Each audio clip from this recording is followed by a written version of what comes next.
She knows when you speak of her, dear woman. My mom told me about her. She said that everyone on the REZ knows the history of her.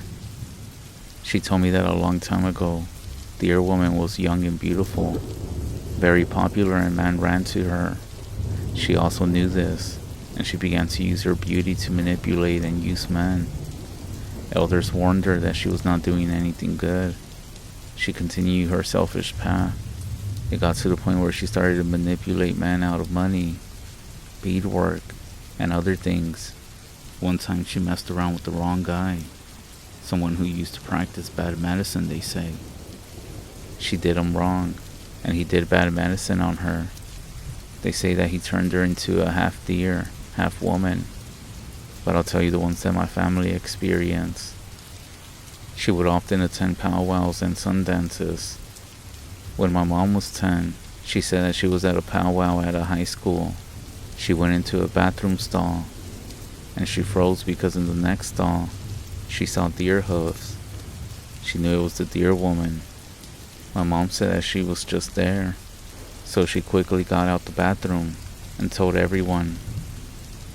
My mom says that they would often chase her out of powwows because she would dance with a cover over her, and medicine man would come and chase her out with cedar. My mom said that when she was in high school, they were all at a powwow, and one of the most handsome looking guys took off with a beautiful native girl. Nobody knew her. He was trying to get laid, as my mom would say. He went missing and they couldn't find him for a few days, and then they found him out there on the plains with his hair all white, eyes wide open, and he passed away. They did a buffalo sacred ceremony, and one of the medicine men said that the deer woman had brought him to the plains, and she turned into a deer in front of him, and he died out of fear. I do have a lot more, but I'll share one more deer woman incident. This happened when I was a little bit younger. I was around 12. I had 2 friends spend the night over. We lived in LA at this time. I told them the deer woman story, and my mom got mad at me and told me that I shouldn't have told them because they don't know or respect our ways. A couple weeks later, I spent the night at my friend's house. It was late. We were laying down on the floor in her living room, listening to music. She had 2 big windows with no curtains that viewed the backyard. My friend made a dumb comment about the deer woman, and right at that moment, both windows rattled like somebody was banging on it. We screamed, and I threw a blanket over us. My mom would always tell me not to look at spirits. We cried and crawled to her mom's room. In the morning, we took out the trash to the bins in the backyard. Her backyard was full of dirt. My friend dropped her trash and stared at the dirt. I also looked. There were some deer prints everywhere, almost like she was dancing. We did take a picture for proof, but nobody believed us. My mom did get so mad at me. She got saved from back home, and we never talked about it again. Mind you, this happened in LA, and I always thought that shapeshifters can go beyond the REZ. I'll tell you what my mom told me. Respect our traditional ways, and don't ever tell the story to people who don't recognize our ways. She takes notice when you speak of her.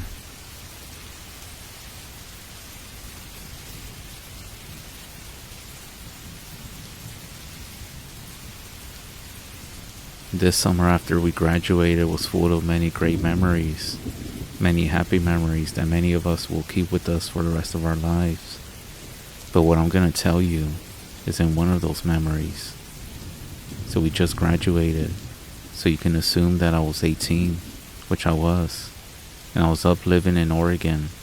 The days were getting longer and the weather was getting warmer, so that was our sign. We were planning a big senior party up by a lake a town over. Now there's actually 2 lakes in the next town. One is lower than the other, and the higher one is warmer, and is used to fill the second one during the summer. So we decided the best bet for the party would be at the higher lake. There was less police there, and there was also more forest to run in, and kind of keep in privacy our heathen ways. So a couple of days to the day of the party, We had a metric ton of people that were headed up to swim and party with us. It was actually around 20 of us, but we filled 2 Suburbans and 1 pickup. Driving up, everyone is excited and cramped. We're singing along to every song, and we're already drinking. It's a pretty fun time. The road we were on was pretty windy, with a steep hill going up one side, and a smaller downward sloping hill leading down to the lake on the other. We pulled off to the shoulder and a small army of hormones unloads into the water. The water is warm, the girls are pretty, and the drinks are flowing. We're all having so much fun that we don't even hear this man come up on us. Until a girl, her name is Brittany, she starts screaming and pointing at him. We all look and kind of freak out because he has a gun in his arm. But he just laughs and introduces himself as Wayne. My drunken friend Nick offers him a beer, and then me and a couple of others start talking a bit with him. The issue of the gun comes up, and Wayne explains that he's been out hunting in the woods. I remember this because he was pretty vague about what he was after, and I was just thinking that we're gonna have to relive Deliverance tonight, and I'm just praying that I'm not gonna be Bobby and have to squeal like a pig. Of course, drunk-ass Nick tells him our plans for the night, camping, partying, and all that. Wayne then gets a little quiet and says that tonight may not be the best night for that. Of course, we ignore him. We're all drunk teenagers. Obviously, right? After a bit, Wayne ends up leaving to go hunt whatever he was. I'm not sure. And then we just continue. An unfortunate side note about Wayne, though, is that the other summer, he was actually found dead up by the lake. There was an article in the papers about him being some master tracker living out in these woods for long periods of time. But I don't think his death had anything to do with the events that I'm going to describe. But the general consensus around the town was that it was most likely a hunting accident around the time of his death. So anyways, back to the story. A girl named Shannon decided that her boyfriend and her would go set up camp. I guess that's what the kids are calling it these days. But we kind of had an idea what they were actually going to go do. They take the truck up to the mountain, more to the side. A couple hours later we say, well, we're pretty much getting tired of swimming, so we all pile back into the cars. This time around, some people have to pile in the back of the Suburbans, because the spare seats that were in the pickup truck, well, they're gone. So we just cramp in the Suburbans together. At this time something seems a little bit off, but we all chalked it up to us coming down from being drunk. We keep driving up the road. Don't worry, the driver was sober, also counting the mile markers as we went up. The road to the side was a pretty crappy gravel road that's off to the main road past mile marker 20. We head up the roadway, and then we gotta stop because there's a tree across the path. It wasn't that big, so we all pile out, and we just move it. It wasn't difficult to get it off the road. We all climb back into the cars, and once again, something is off. Nick then says, did we forget somebody? We came up that we had the 18 people that we needed, but something still felt strange. We eventually make it up to the site, and of course this obviously wasn't an actual campsite, and I have no fucking idea how my friends found it. But apparently they had gone to the spot a few times before, and never had any issues with the law. It was about 7 miles down the gravel road, deep into the forest of evergreens. It was surrounded on all sides by thick walls of trees. It was a pretty good sized spot. But most important, it was secluded, which was exactly what we needed for the night. There was a large fire pit in the middle, but the stones around it had apparently been scattered around the clearing. We see the pickup truck is parked there, but there's no people, and there's nobody outside, and the camp is like 10% set up. We decided to screw with Shannon and her boyfriend Kyle, but when we came up on the truck, we saw them fully clothed, just kind of sitting in the back. Nick bangs his head on the window, and I swear they just about jumped out of their skins. They realized who it is, and come out. They look shaken, but they're laughing. We then ask them why they're so rattled, and they explain that they had just started setting up camp about an hour ago. Well, yeah, we know what they did for the first hour. When they stopped to have a smoke break, they said they had been by the fire pit when this really gross smell, started to come from the woods. They had gone to the edge of the clearing when they heard some voices coming from the woods. They couldn't tell from which direction it was coming from because it just kept changing. They just kind of knelt back and locked themselves in the truck and decided to wait for us. Immediately, we were blamed for screwing with them until they pointed out that about an hour ago, we were all trying to move a tree that they left for us in the middle of the road. There was a sense of confusion when they said they had been there for a couple of hours and there was no tree on the way up. But whatever.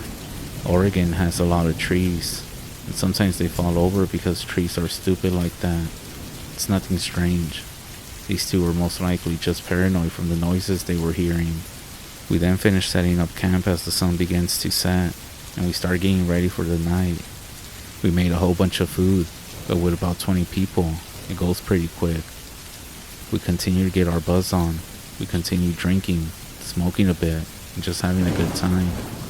As the sun got lower and disappeared, it was not until 10:30 that one of the girls comes running out of the woods screaming bloody murder. Everyone stops what they're doing and listens to her sob about a person that's out in the woods. She says that this person had her back to her and he was just kind of looking at the ground.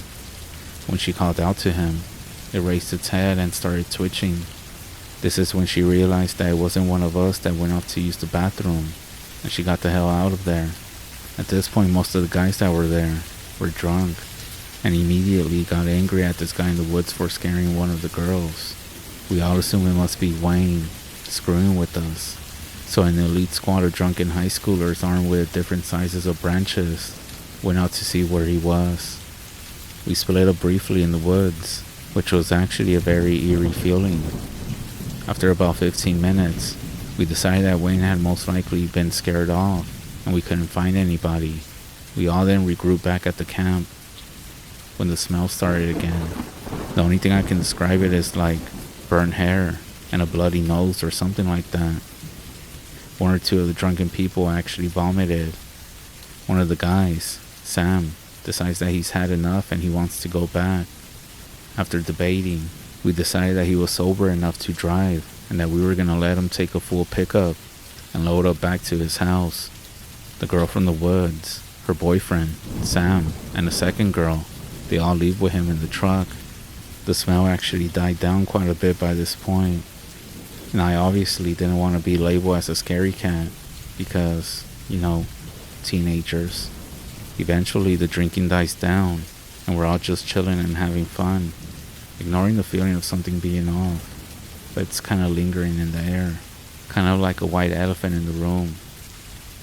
I eventually have to pee, so my friends Fletcher and Heston, referred to as Skeeter by our friends, walk down the gravel road a couple 100 feet to drain the main vein, as one would say. As we're doing our business, we notice somebody in the middle of the road, a little ways down. I'm a little uneasy about this, but Skeeter is a big dude. He actually went on to play college football as a linebacker, so I figured we were going to be alright. We walk up to the person who has their back to us. I recognize the sweatshirt. Sam is standing in the middle of the road, in the darkness, looking at the ground. Once again, something seems off, but I can't quite place it. So we then start to call out to him. No response, and his head goes up, and again we can see the twitching. I finally realized what was so off. The woods around us had gotten really quiet, and they had been this way for some time. I stopped my two friends and whispered this to them. Skeeter doesn't think it's a big deal, and agrees that something is terribly wrong. We look back at Sam, and he is about half as far away as he was before. His back is still turned. He's looking like he was doubled over, suddenly laughing. That did it for Skeeter, and we all ran back to the campground. The rest of the group was looking at us scared because of all this. Even the giant-ass Skeeter, as pale as a sheet, is stammering about how we need to leave right now. There's a big argument about how none of us can drive. We don't trust ourselves with how much alcohol we have, and that if we're trying to mess with them, this isn't very funny. Mid-argument, the smell comes back. It's mostly beer that I vomit. The branches then begin to snap around the outskirts of the camp. We can only hear this because the forest hasn't been unmuted yet. Fletcher, the hunter, looks like he's about to crap his pants as he points out that some four-legged animal wouldn't make sounds like this when walking, only a bipedal one. And then we hear a low voice that comes out from the woods. Give me beer. It would have been extremely funny if we weren't already crapping our pants and the voice was just normal. Give me beer. Help me, you bitch. We begin to panic. People are now running to the Suburbans. I managed to get into one of the subs that is filled and send it off with a designated driver who is a lot less drunk than some of the other teenagers. I get out and I help the other Suburban fill up, and then I'm left outside to put out a fire. While I'm doing this, I'm saying to myself, well, if I die, then I guess 18 years is not too bad. I basically did run to throw the water bucket over the fire, and then I ran like Usain Bolt back to the car. Someone was trying to lighten the mood a little bit by saying that if they timed me, then I could have been like a track star, and I could have possibly gotten a full ride scholarship. But I dive over pretty much 2 rows of seats and take the spot in the very back. We make it back to the main road. About halfway back down to town, we see the other Suburban in the ditch, and everyone around it. Nick had crashed. He won't meet ice with anybody. He's just saying something under his breath. I get closer to him, and I realize that he's pale as a sheet. He won't even acknowledge anybody, and he's reciting the Hail Mary, just in a constant loop. At this point, the smell is back, and we're trying to figure out what the hell to do, when all of a sudden, the road is lit up like day. One of those huge lifted trucks with 1,000,000 power lights on it pulls up. It stops and shines its lights on us for what seems like an hour, but it could have been only a minute though. The lights cut off, and then Wayne hops out, the same gun in hand. It's pretty uneventful from here. He crams the people from the first Suburban into his pickup. He then gets to asking each of us for our name before he lets anybody get into any car. He then drops us off at our friend's house, and then he leaves. In the end, Nick got a fat ticket and a suspended license for a DUI, and also leaving the scene of an accident. But his mom's Suburban was alright. I haven't spoken to him in a long time. He was complaining about a lack of sleep and that he just couldn't think straight. One of the girls said that they heard that he killed himself, but I haven't heard any confirmation for that. I hope it's not true. Skeeter and I ran into Wayne again later on that same summer at the lake. We saw his truck at a popular swimming hole, and we wanted to ask him a few questions. He was pretty honest about most things, until I asked him why he was so intense on asking all of our names the night that he picked us up. We assumed he had planned on reporting us to the Rangers or something, but we never heard anything about it, besides Nick, that is. I'll never forget his answer. He said, when I pulled up to you guys, I counted 17 people, but when I asked for your names, I only got 16. One of your little friends walked back into the woods when I had my lights on. At first I didn't believe this. I was like, yeah right, you're trying to scare us. So I began to think about the events of the night. It all started with the swimming. There had been something off about the trip. I hadn't realized it for sure until we had gone into the cars. There had always been an extra person with us. They must have slipped in while we were swimming, and then slipped out when we were moving the tree, and then came back when we sent our little hunting party, and then it must have slipped back out when we were all just around the fire drinking, only to come back to the group when we were all crapping ourselves trying to get out of there. Now that I remember, that's why I had to sit in the back, because we had an extra person that put us over the seat limit. I think what happened is that my friend Nick, he noticed it in the Suburban, and that's what made him crash. That's what made him cry and pray. And I can also guarantee it, that this is most likely what's been causing his mental issues, because of who he saw with them.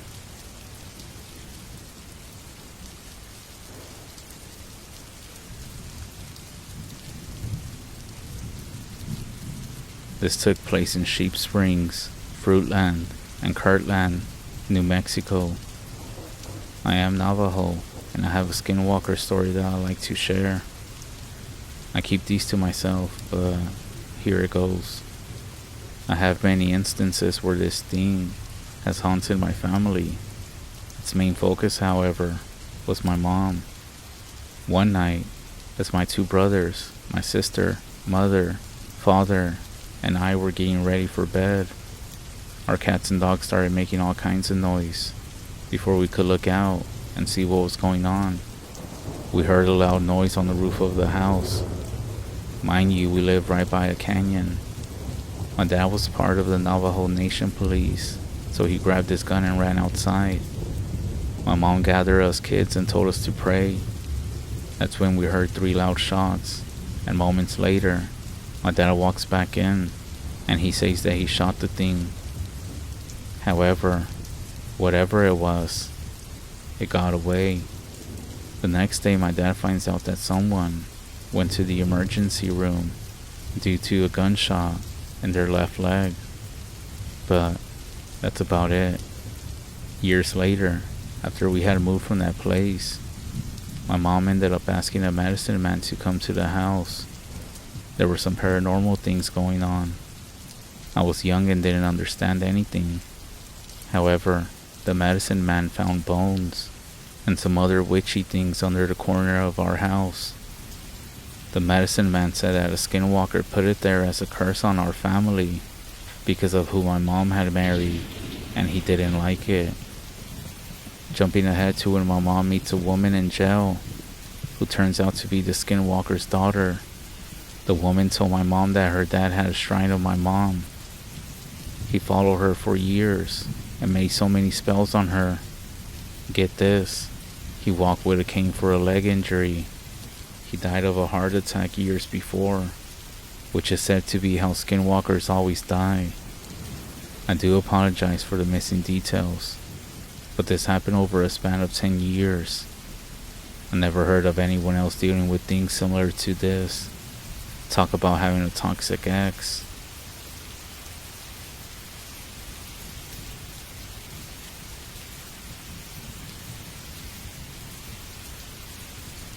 On the REZ, whenever livestock or even dogs start to disappear, you start praying because it means that something is going to happen soon.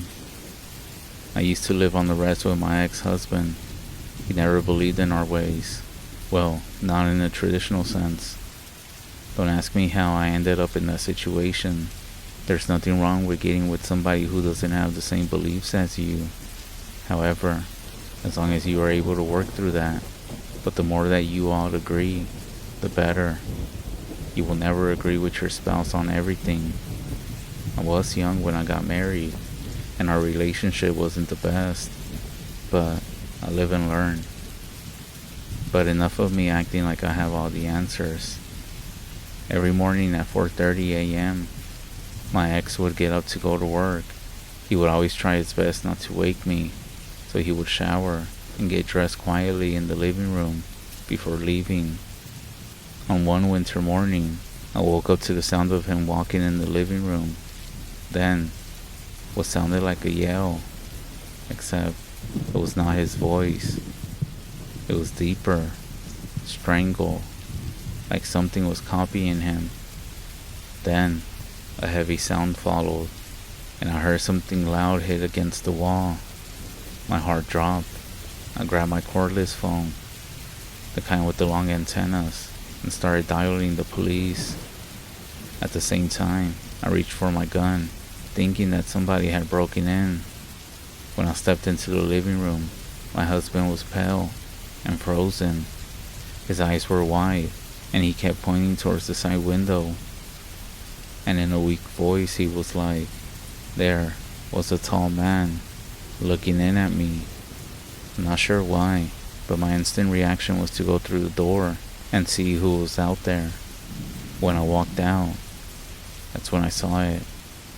Some unnaturally tall figure moving slowly, almost like it was gliding more than walking. But even from that distance, it did look wrong. but it was further down the street. I then remember that I dialed the police. I got on the phone and told them to hurry up. At this point, my hands were shaking. The police didn't arrive for nearly an hour. In the meantime, I called my mom. She came over with some cedar and told my husband to cedar himself, which to my surprise, he did. And we didn't go back to sleep. My husband didn't even go to work. In the next few weeks or so, we learned that dogs had been disappearing all along our neighborhood. The police had picked up on something heading east, but then they just stopped. One of the officers later told me that they had found piles of dog bones where they had found some tracks. Everybody started talking about this, of the town itself. After that, we kept our curtains closed at night. My husband, who wasn't a believer, he did stop questioning anything that I asked. He started locking the doors, burning cedar, and refusing to go outside at night. He never said it out loud, but I could tell in his eyes. He knew something was out there. I can't help but think that what we saw that morning has something to do with what's going on. About a week later, my mom came again, and I remember she was going around the neighborhood, smudging people. I did ask her why she was doing this. She was like, they must be getting ready for an evil ceremony. That's why the dogs are going missing. And we must be on guard as well.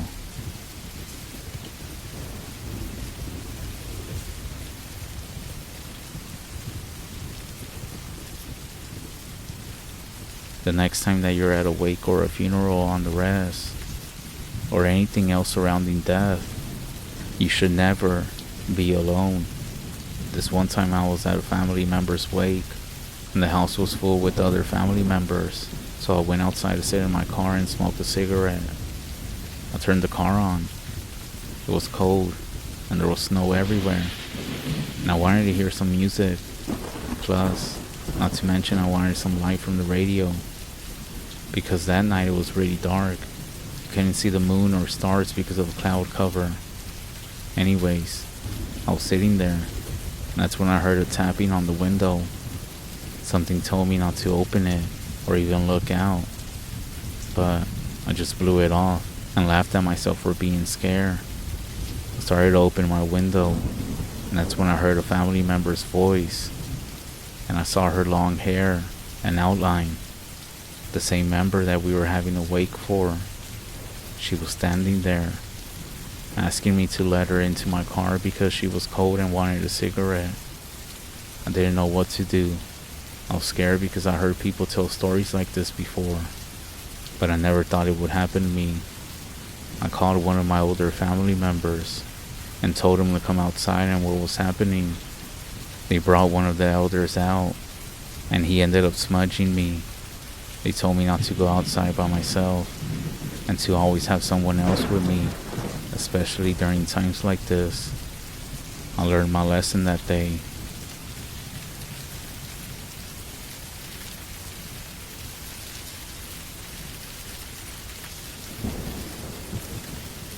One night, an uncle of mine and two of his friends were cruising around and drinking.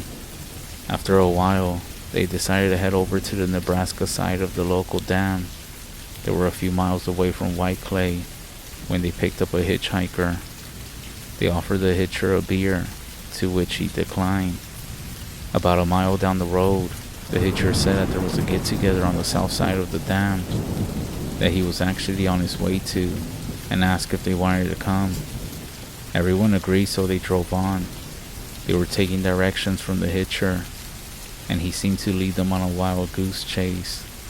Pretty soon, the hitcher said to go up a steep hill, and the party would be down in the valley. Uncle tried to get his little car up the hill, but it was way too steep. Finally, one of his friends who was riding shotgun said that he would get out and see if the hill was walkable. He gets out and goes up the hill and disappears from sight. About a minute later, he's running full speed over the hill back to the car. Uncle then starts asking, "What's wrong?" His friend replies, This fucking asshole's trying to get us killed. There's no fucking party. The dam's just over this hill. It's a total drop-off. Uncle then yells, "What the fuck, man?" And the other friend who was riding in the back seat with the hitcher looked to where the hitcher was sitting at. Only thing is, he wasn't in the car anymore. And they also couldn't find any trace that there was even a fourth person in the car. Pretty fucking crazy. Y'all stay out of them roads at night.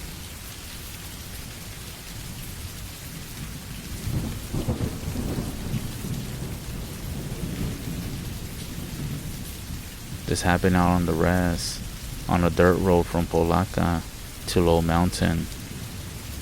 The rule that we always heard on the REZ growing up: never go out at night. However, something that I don't hear too often is that sometimes you have to go outside, whether that's for an emergency or other things. But I will say this: if you do have to be out at night, always go from point A to point B and never stop anywhere. My sister, my niece, her boyfriend, and their baby, they all went into Winslow one afternoon. I knew they would take some time coming back, considering the time that they left. Darkness had fallen on their way back, and they ended up taking a long dirt road from Polaca to Low Mountain. About halfway back, the baby started crying. They pulled over. My sis and niece get out of the car to get the diaper back from the trunk. While they were changing the baby's diaper, they heard a scream in the mountain. They looked at each other and asked, "Did you hear that?" Of course they did. They rushed through the baby's diaper change. They jumped back in the car and drove off. About 3 miles after that, the car stalled. They got out to check what was going on. While they were checking, they heard the yelling again. Except this time, after one yell, they listened.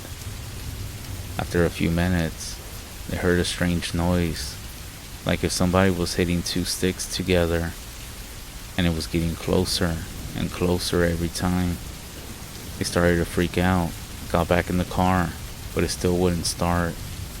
They had a window rolled down, and the sound came closer. By then, my sis and niece were screaming.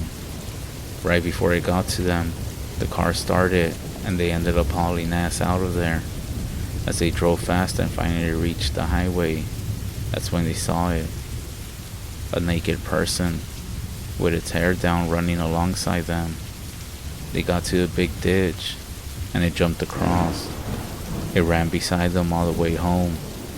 At some point they said it came close to the car, and the car almost stopped again. When they came back, my niece and sister came running in with big eyes and screaming with the baby in their arms, telling us what happened. We ended up smudging and just told each other that we would tell our parents about this tomorrow and see what they say. Looking back, I wish we would have told them at that moment. But after everyone calmed down and time passed, we all went to bed. Later on at night, the dog started barking like crazy. My sister fell into a trance and got up, talking nonsense. I ended up waking everyone up. I was scared, and she then said, "It's coming." I said, "What's coming?" And she was like, "It's here." And she seemed to be in a daze, but was standing up and pointing to the main road. I'm not sure why. Maybe it was an instant reaction. I opened the kitchen window curtain as she said it was there on the road to our home. I looked and looked. Nothing. Now that I look back, I think she was the only one who saw it. I tried to calm her down, and we went back to bed. As we're there, a few minutes later, we started hearing footsteps on our roof. By then, I was putting ash and bitter medicine on her like crazy. That fucker jumped off and ran when I burned some cedar. I ended up ashing everyone in the house. The scariest night ever. That is, until what the medicine man told us the next day.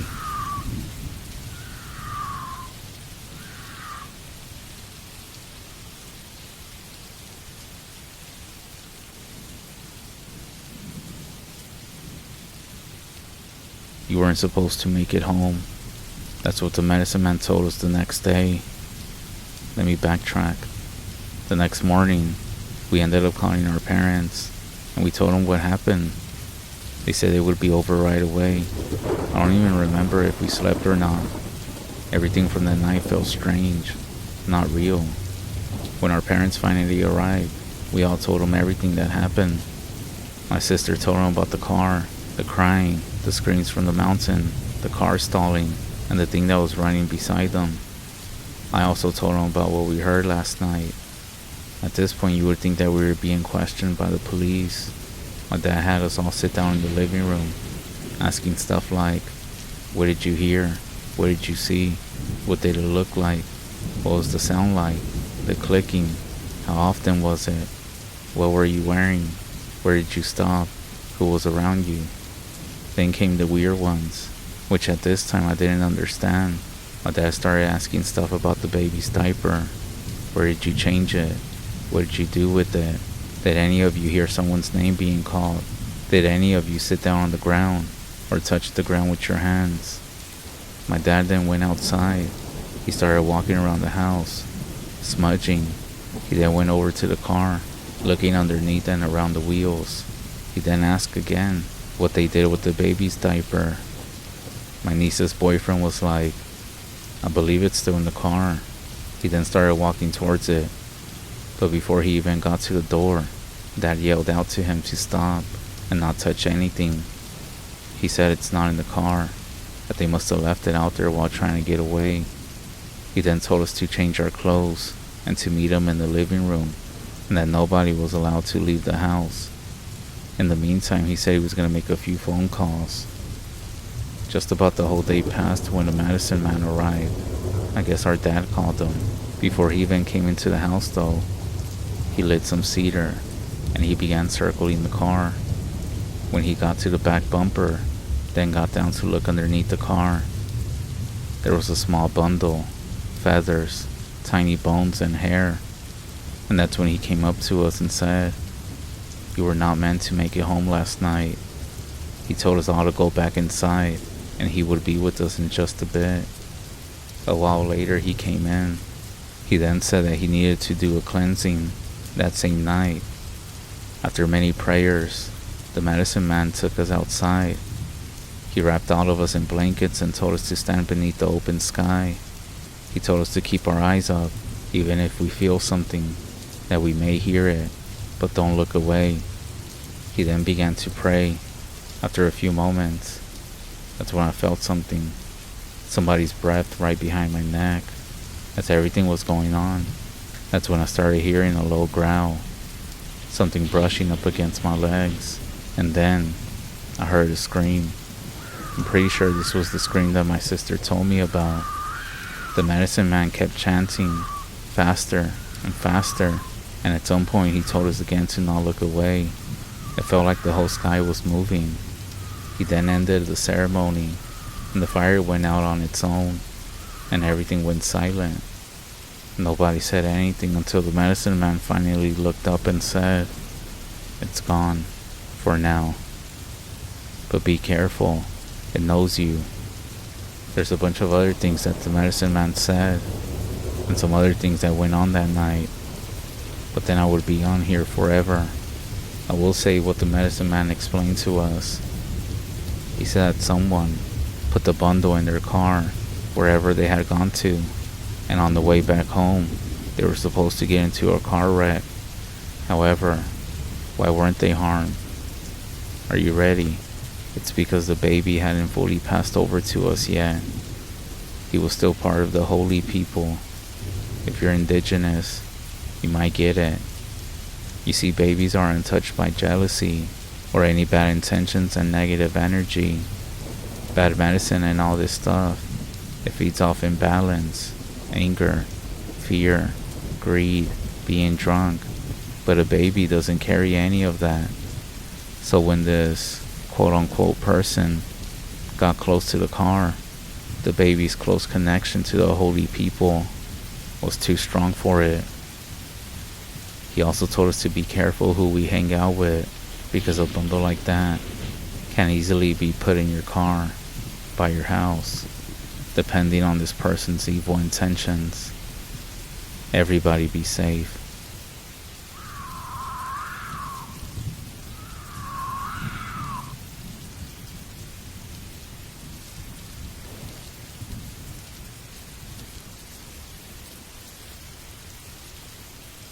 I want to share a story with you about my winter deep in the Yukon with my grandfather and the strange things that occurred.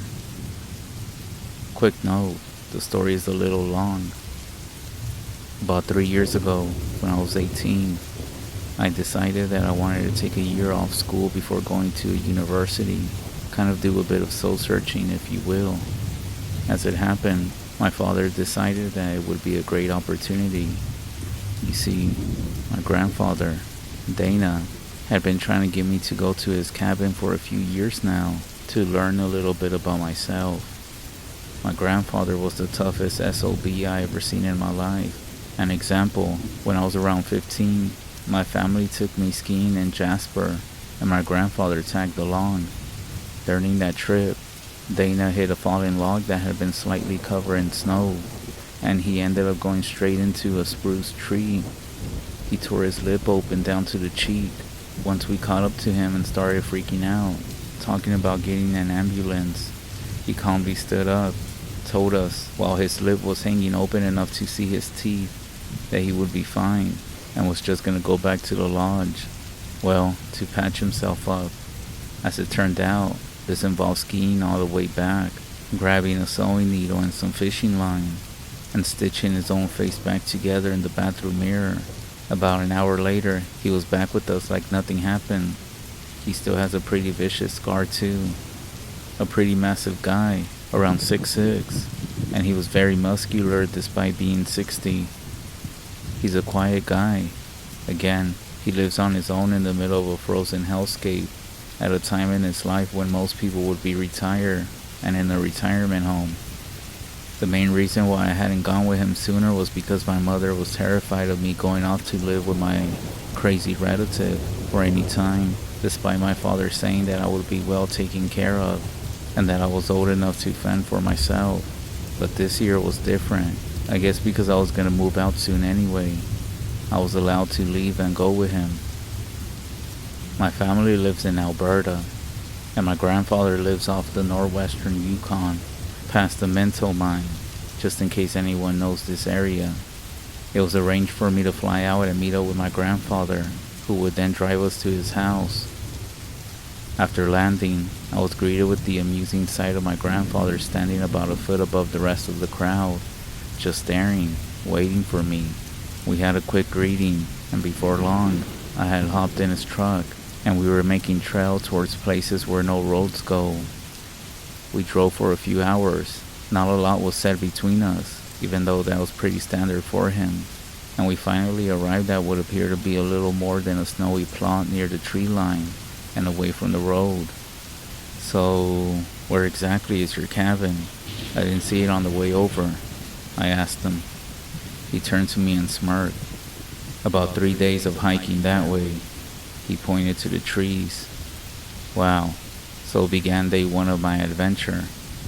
Pack slung over my back and snow up to my calves. We then began to walk. The first day actually went pretty normal, something that was not gonna last. Along the way, he would point out animal tracks and different plants, giving me a basic wilderness survival rundown. Now, I had been raised on a small acreage outside of the also small town of Athabasca, so I was no stranger to the wilderness.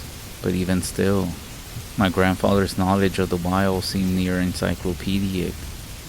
The first day came to a close as the sun hung low in the sky and the snow glittered in the twilight. A beautiful view. We found a small outcropping. We built a fire, set a can of beans and some veggies to cook, and enjoyed the moment. I slept pretty good, given that it was about -20. On the eve of the second day, I was shaken awake and told to start walking.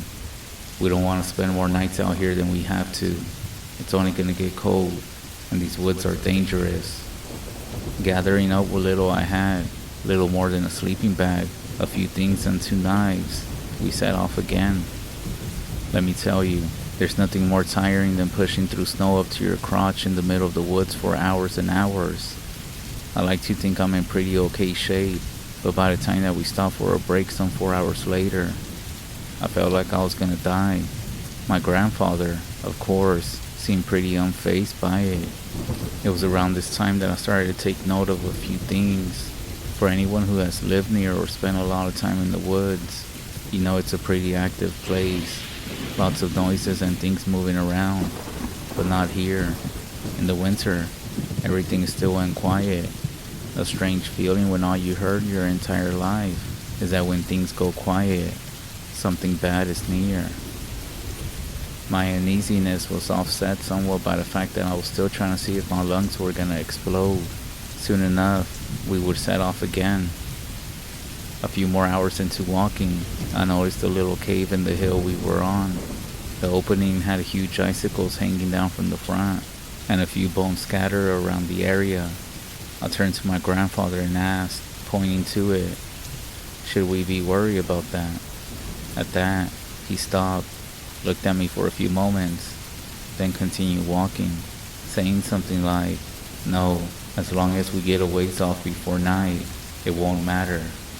When we found a place to settle for the night, I was sure I would be out before I hit the ground, but with so much as a glance, I was told to wait. He was gonna get firewood and start dinner.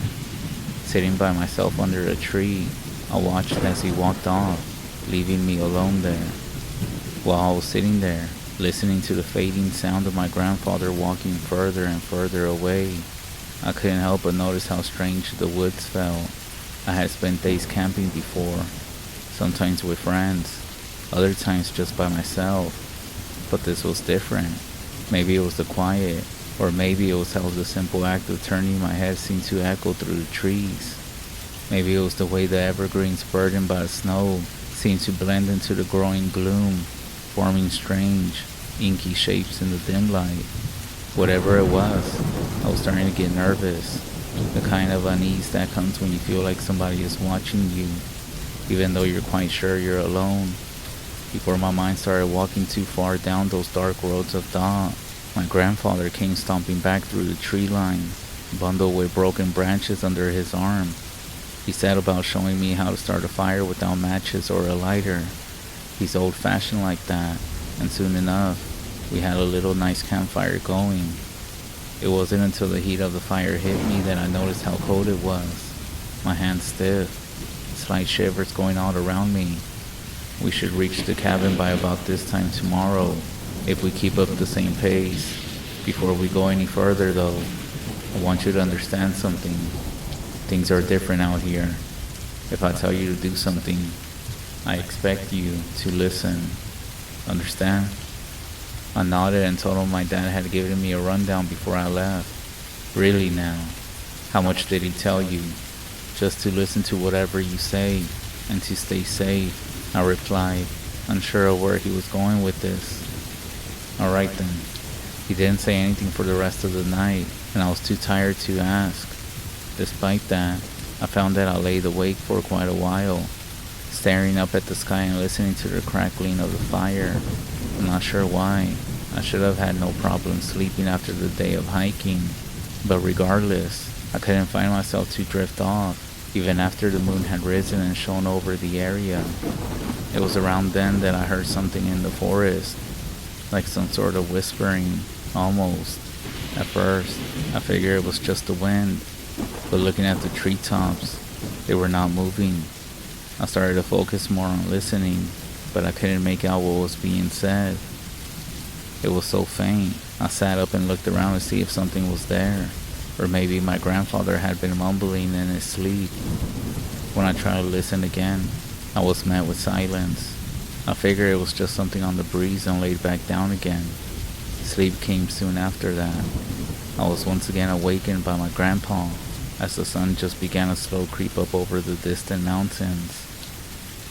As we gathered everything, he asked me if I had slept well. I told him that the cold would take a little getting used to it, but other than that, I was fine. He sort of just looked at me for a moment before grumbling and tying off his pack.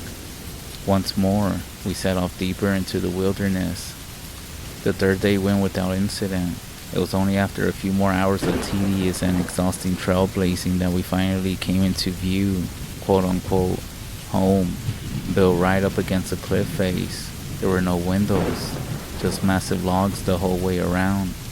A small chimney rose up from the roof, easy to spot given the trees that had been cleared into a 20-meter radius around the cabin. As we got closer, I noticed that there were actually fence posts. There was even barbed wire, and just every so often, there was a much taller post set a ways back from the fence. In the dim light, I couldn't really make out much about it, even though I was curious as to why they were there. Whatever the reason, I was not in the mood to play 20 questions. I just wanted to get inside and sleep in a warm place for once. However, before we could get in, it seemed like there were a few things that had to be done. My grandfather lifted one of the fence posts off the ground, allowing us to enter, and told me to put it back and make sure it wasn't gonna fall. He said he was gonna go get the door open. It didn't take long. The snow around the cabin was much less than the surrounding area.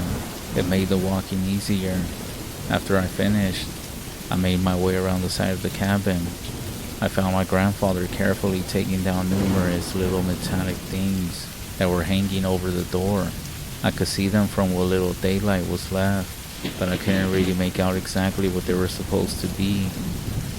Again, I was too tired to really care and just wandered inside behind my grandfather as soon as he finished taking down the last one. "That bed over there will belong to you," he said.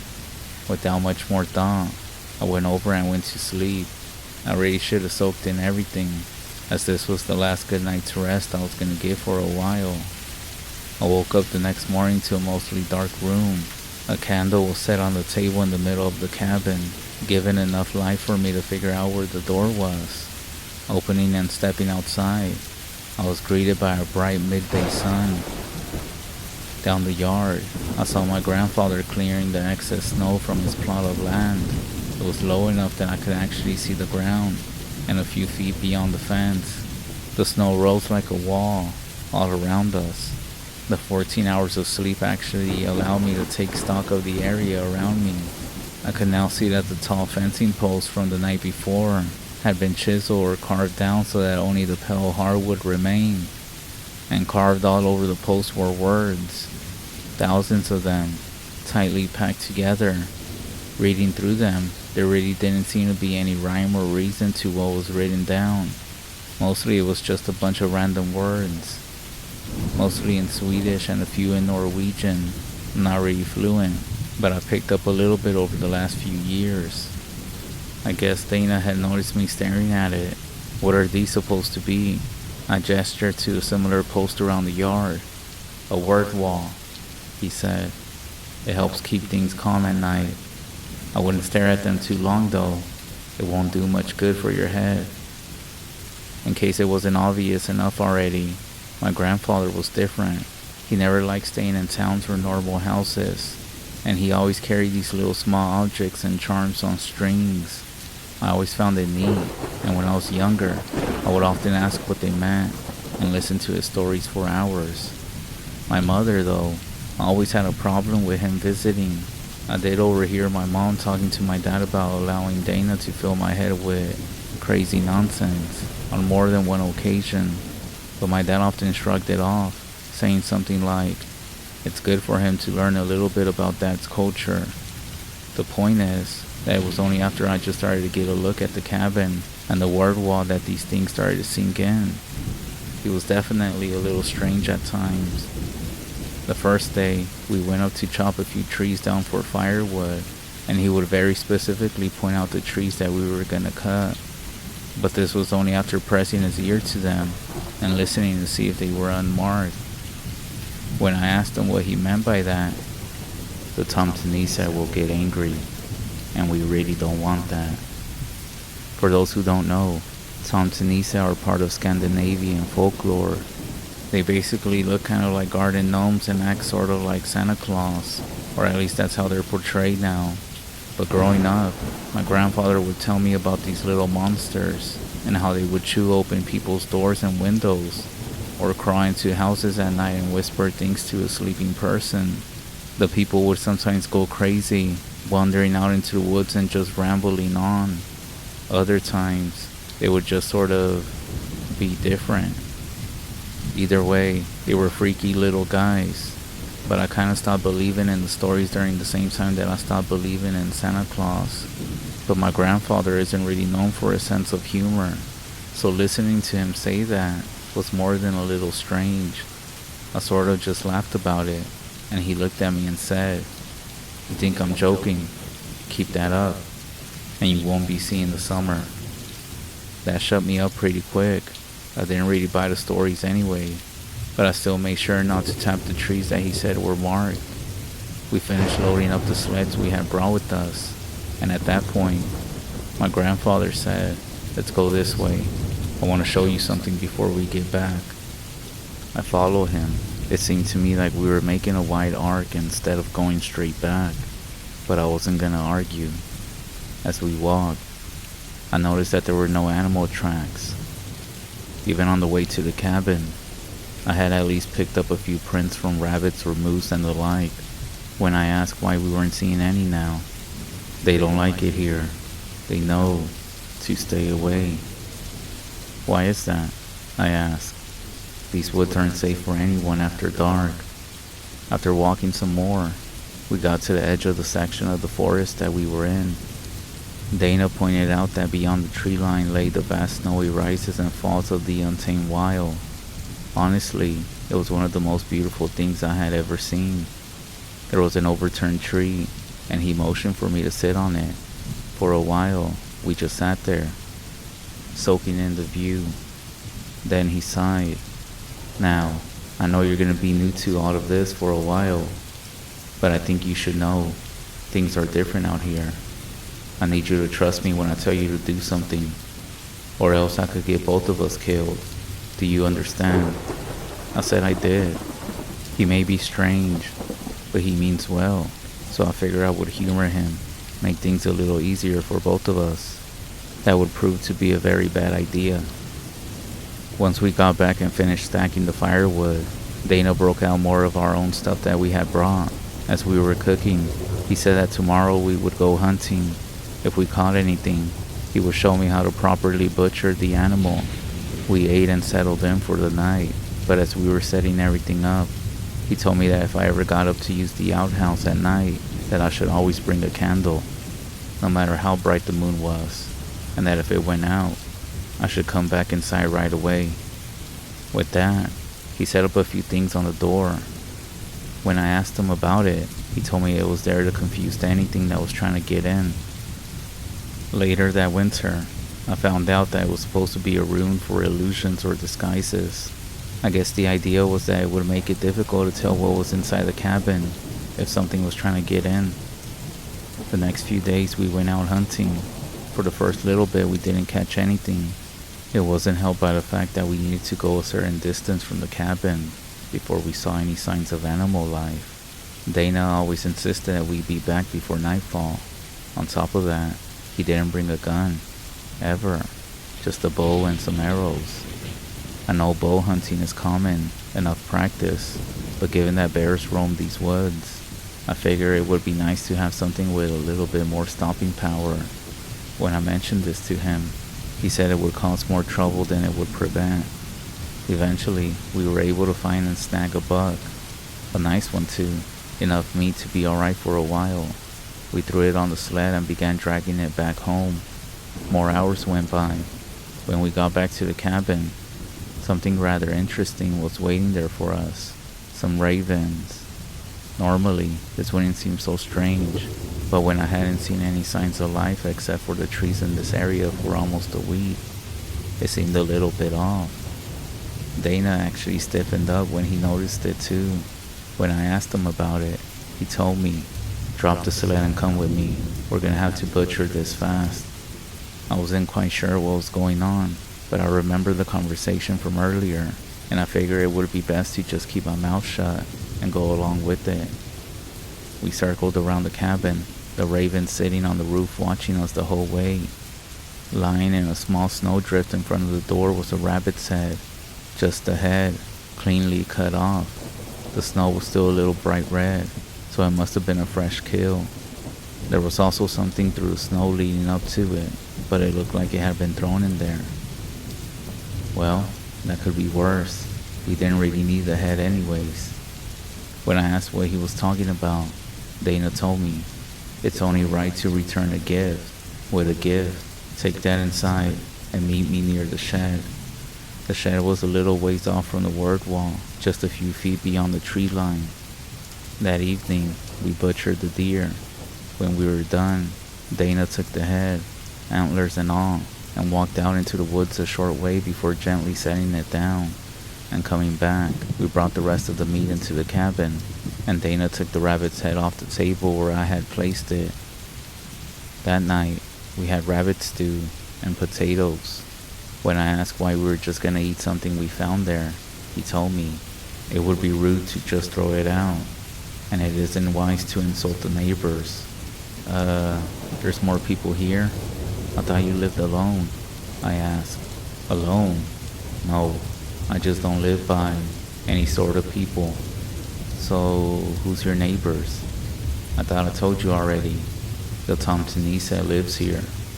I didn't really have a good response to that, to be honest. The next morning, we went out to check the fence, something that was becoming quite a routine. I walked out to where he had placed the deer head. It was gone. Not even a bit of blood was left. The next few weeks went by peacefully. We would collect firewood, go ice fishing, and every morning, we would clear the snow away from the cabin.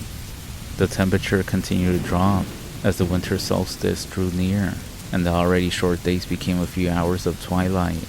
You'd think it would get old seeing the same setting throughout the day, but you'll be wrong. It was breathtaking each and every single time. I should have stayed there staring at it all day if I wasn't being ushered along by Dana. Things would have continued much the same way if I hadn't screwed up one night. It was somewhere around mid-December. You start losing track of the days out here, especially when they are mostly night. And we were going ice fishing again. We set out pretty early, as the sun was just barely peeking over the distant mountain range, and hiked for about an hour until we got to a small frozen lake. We set about the usual, checking the thickness of the ice, cutting a hole. It had only been a few minutes when we heard it, the snapping and cracking of branches behind us. We both stopped and stared for a few moments before Dana said it was fine, even though I could tell he was bothered by it. Every so often, he would look over and scan the trees. We weren't having much luck with the fish and were about to call it a day when I got a tug on my line. I pulled up a big one and thought, great, we haven't had fish in a while. I turned to see if Dana had noticed. I saw him just sort of staring at it, a little confused.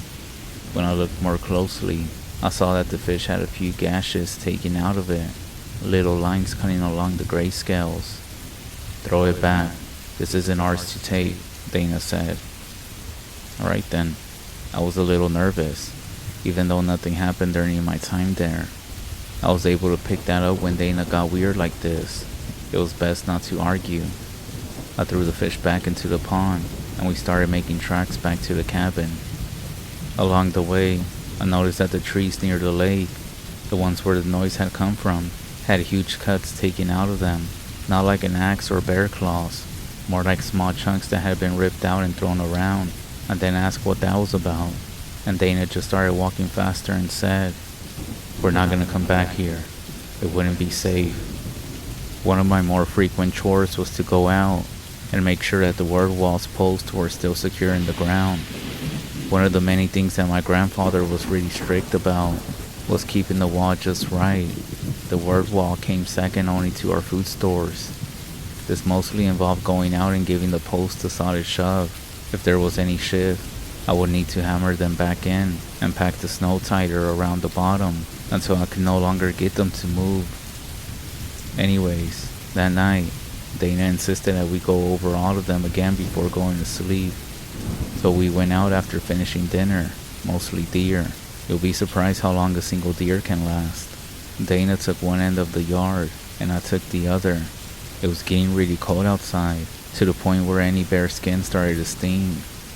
A cloud cover had swept over the land, and there were no stars nor the moon tonight. The sun had dipped below the horizon, leaving everything in the inky black and gray. It was quiet again, like on the hike up here, where every little movement you made sounded like an earthquake. A little ways off I could hear my grandfather working, the shifting of his coat, the snow being pressed underfoot. I had already done about 3 posts when I found one that was a little bit loose. I was able to get it straight, and then I picked up the sledgehammer we used for driving them back into the ground.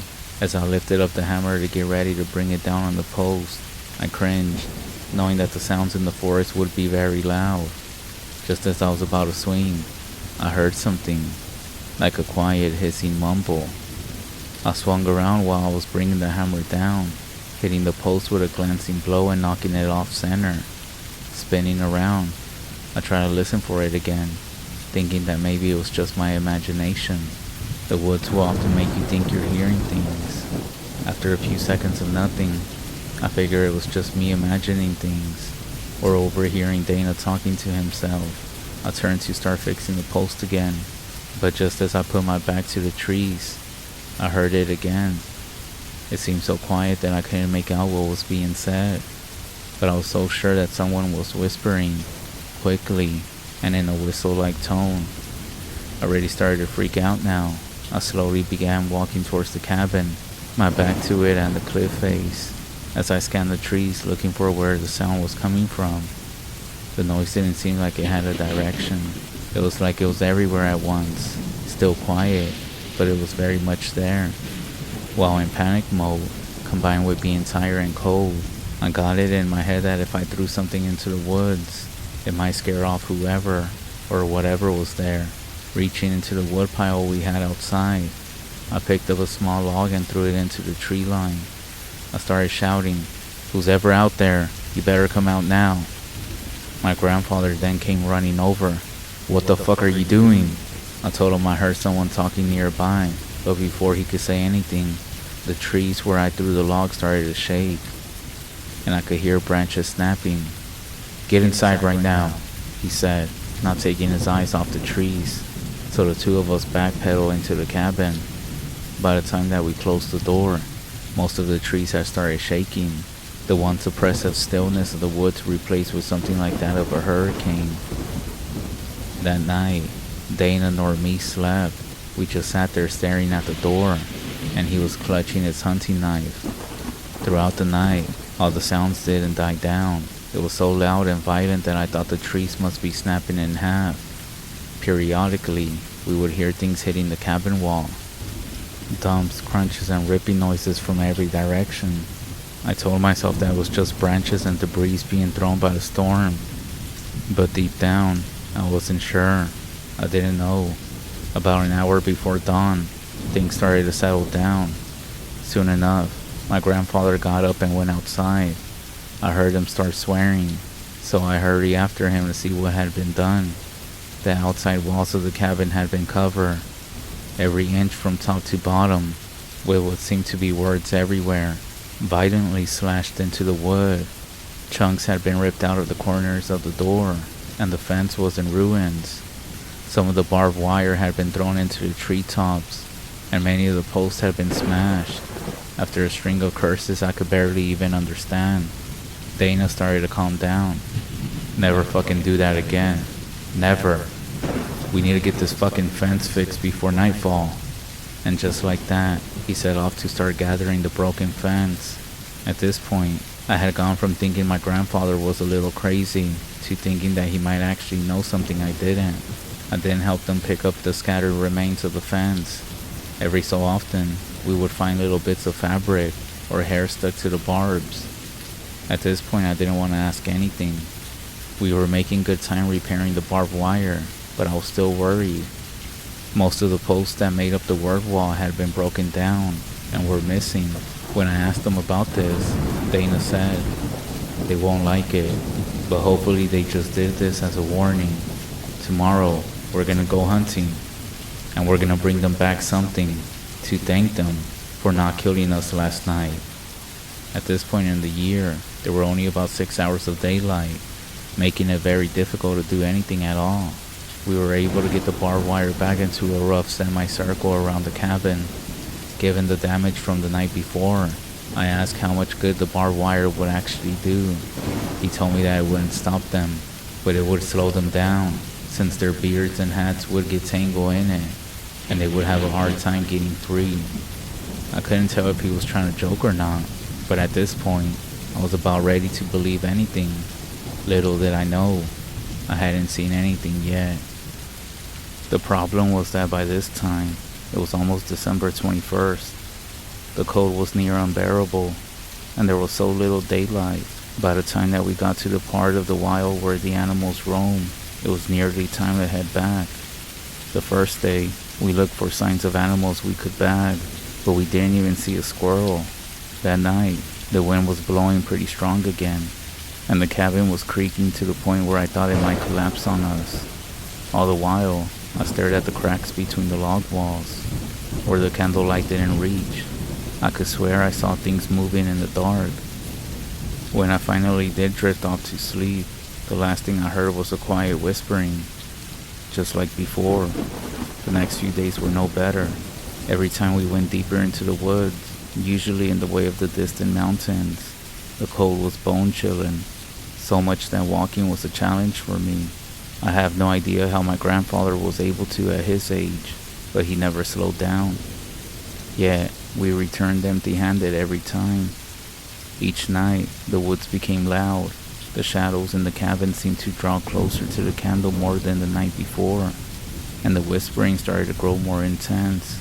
It got to the point where I could make out some words, though none of them were in English or any other language that I knew of.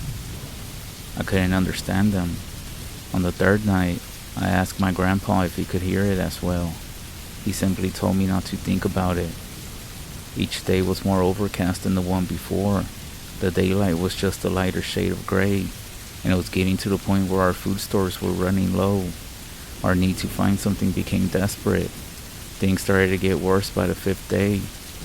It started to snow again, but not the soft, puffy snow that you see further south.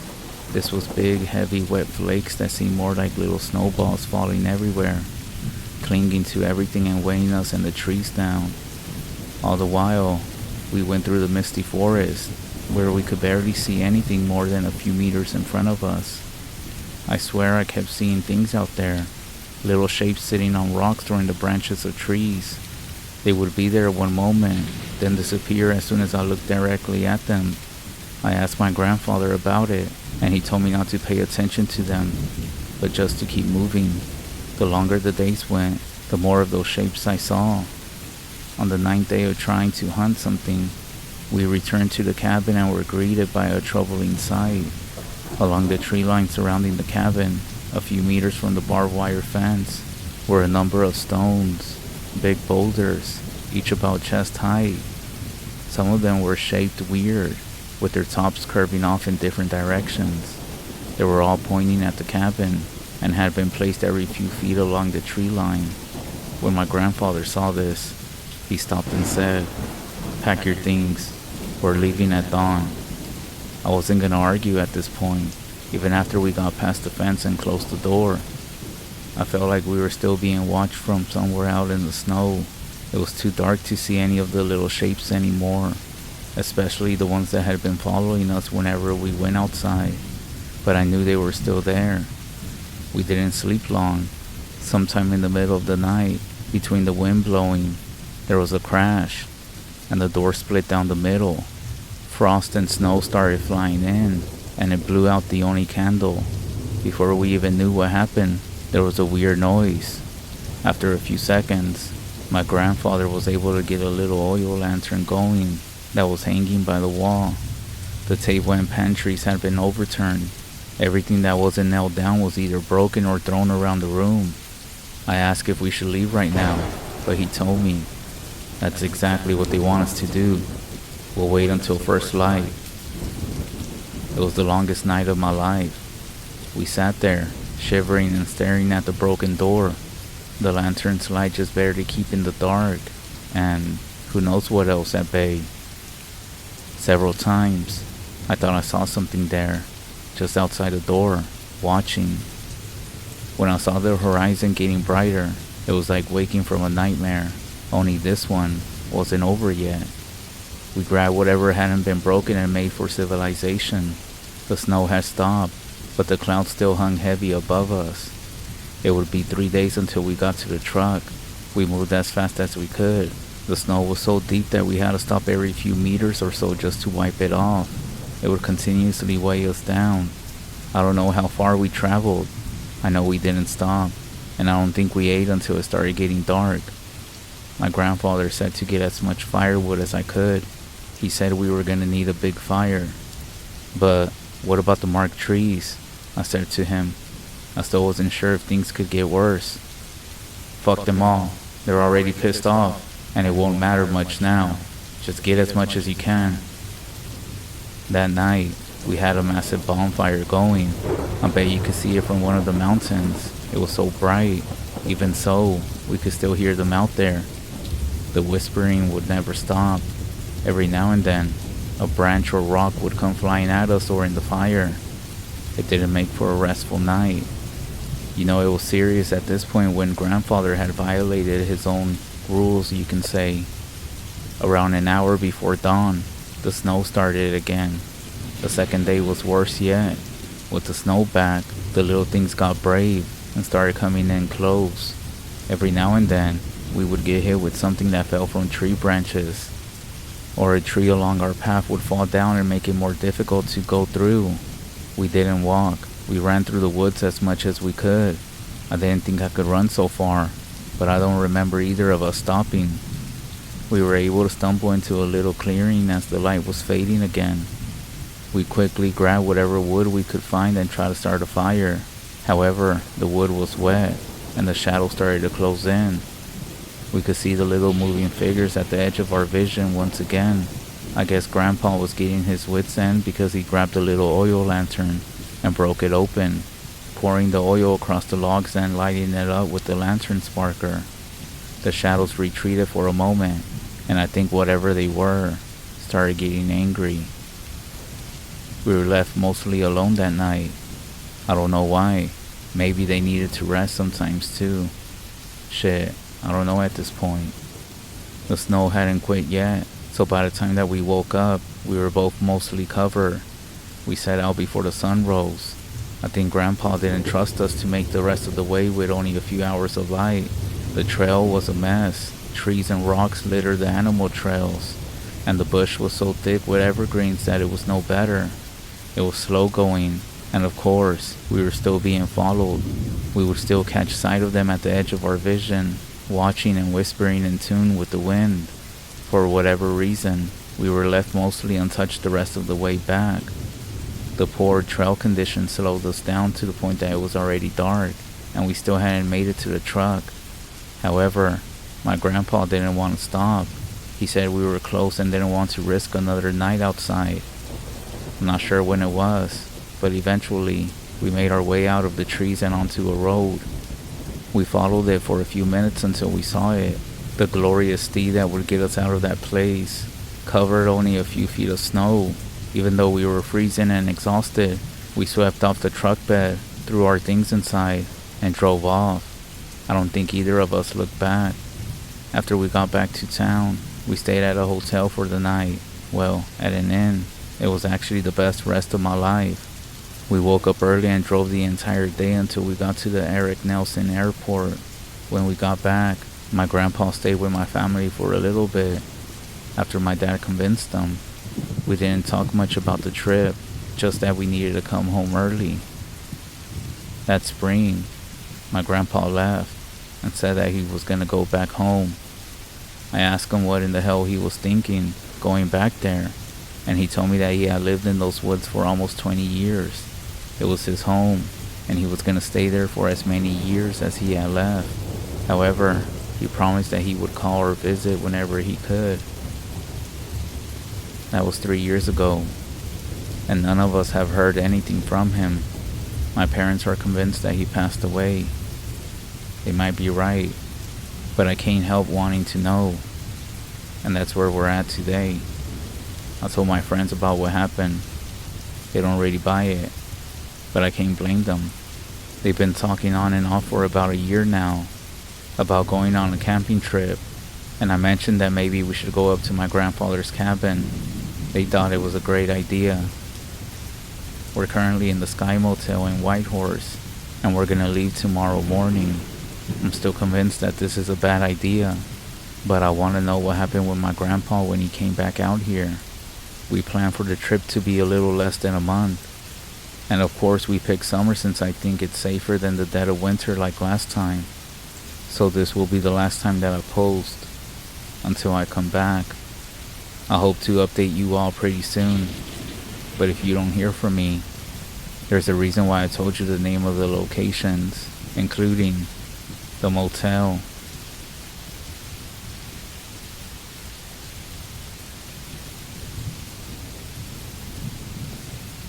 Before I get into the story, I think it's important to give some background for those who might not be familiar with our ways or our land.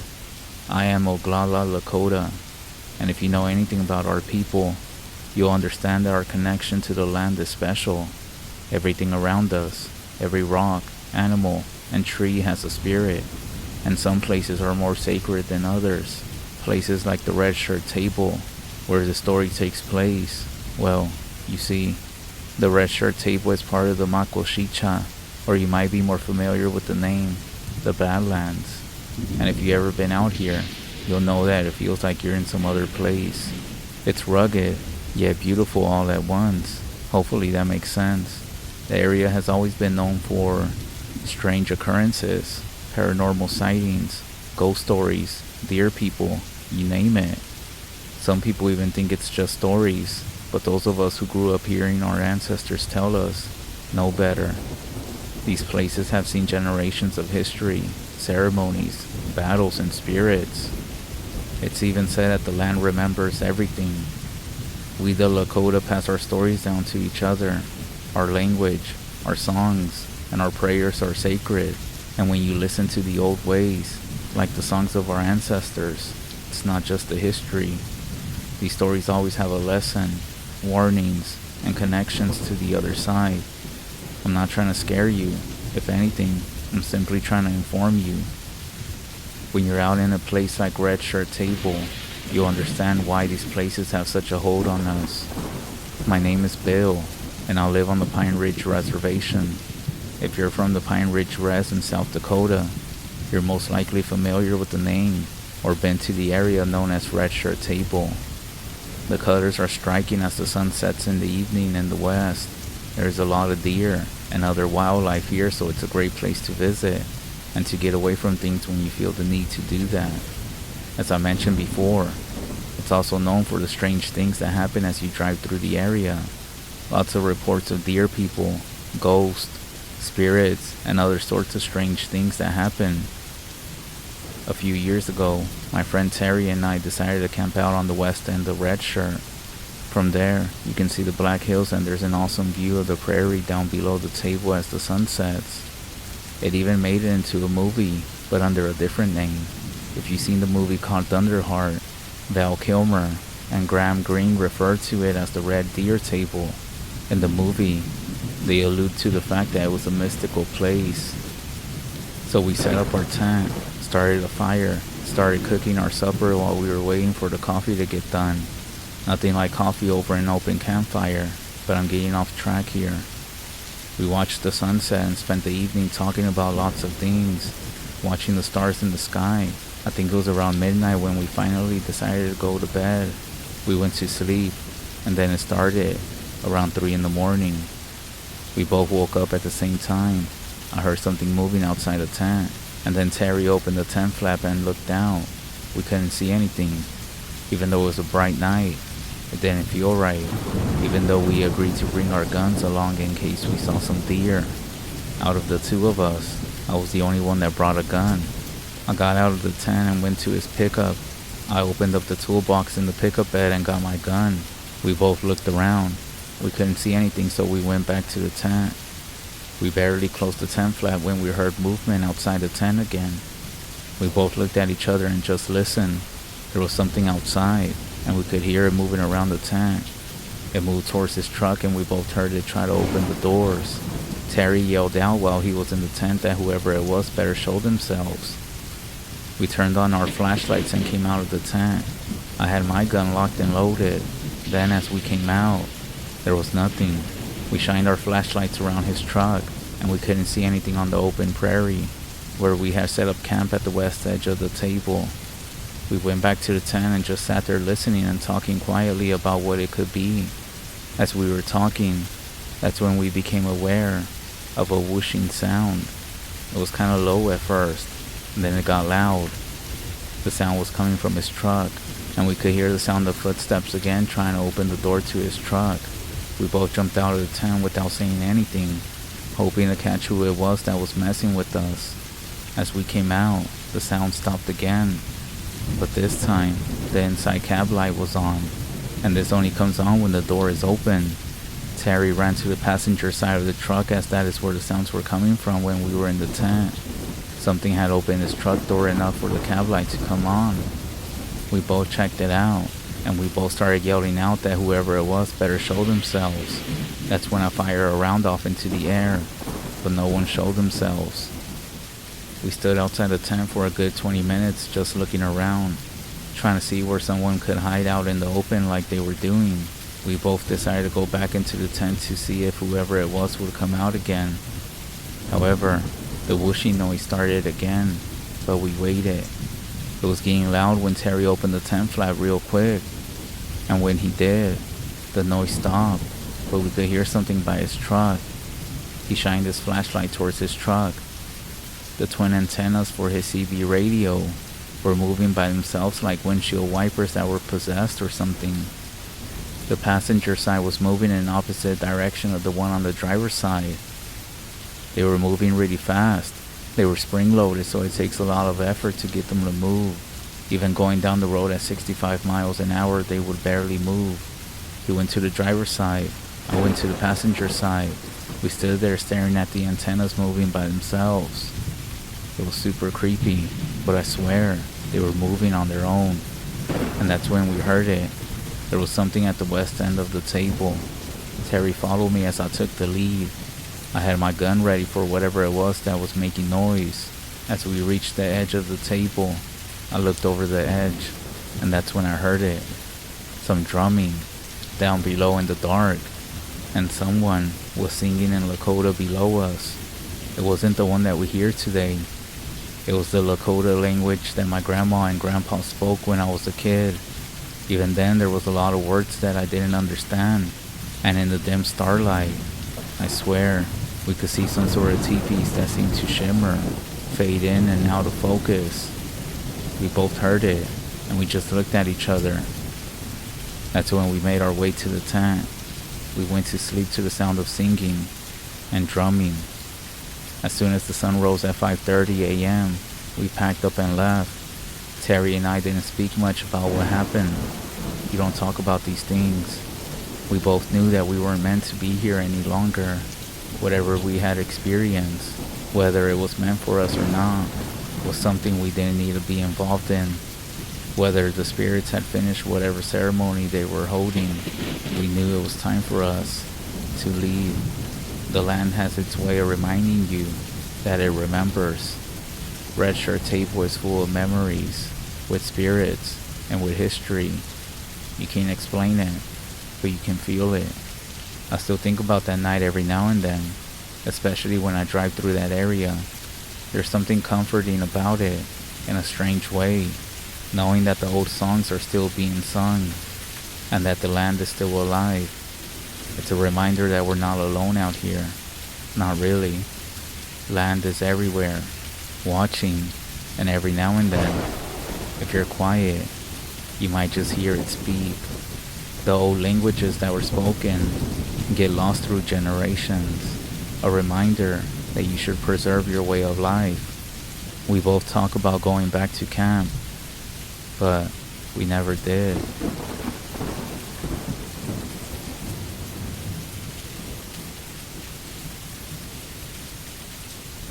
This story is the scariest thing that has ever happened to me. I live in Montana, where people are known for seeing tiny people in the mountains. Me and at least 5 other people decided to go out and have a few drinks to celebrate one of our buddies' birthday. We will call him Bill. It was July 15, 2017. We were over at his house smoking weed and having a few beers. One of the buddies said that we should go out and do some scary stuff to see who would chicken out first. Everyone agreed, being the cross-faded people we were. Bill said that there was an abandoned barn on his land, and his parents always told him to never go over there because of reasons. He said he will tell us the reasons on the way there. So we all get up and leave and started to walk to the barn. The barn was at least 20 minutes away. There was nothing but grass and open fields because he lived on what used to be a farm. So there were a lot of acres of land. Bill started to tell the story of his great-great-grandfather and how he used to beat his different wives in the barn to teach them lessons. But one day, he ended up chaining one of them up. His fingernails started to turn black. He started to scream that he was on fire. It said that his skin slowly turned more black, all the way up to his head and covered his whole body, almost like he was getting burned. Once the story was finished, we got to the barn. We all looked over to it. It's exactly how you would think a barn would look. It was painted red, but it was very old. This was around 9 p.m., so it was pretty dark.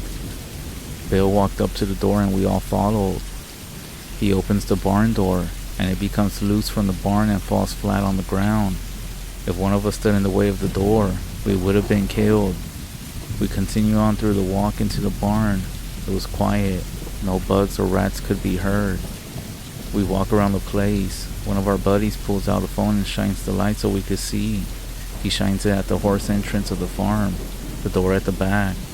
And that's when we see somebody crouching down, its eyes glowing like somebody was taking a picture of a cat.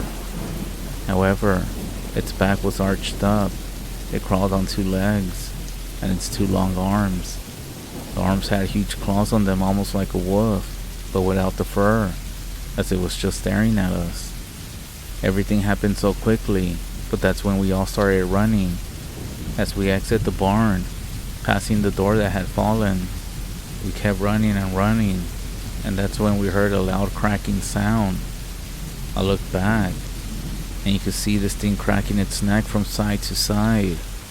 It was just standing there, at the entrance of the barn. We ran all the way back to the house, not looking back after that. We all decided to stay out in the living room, since it was the smartest thing to do since we were in a group.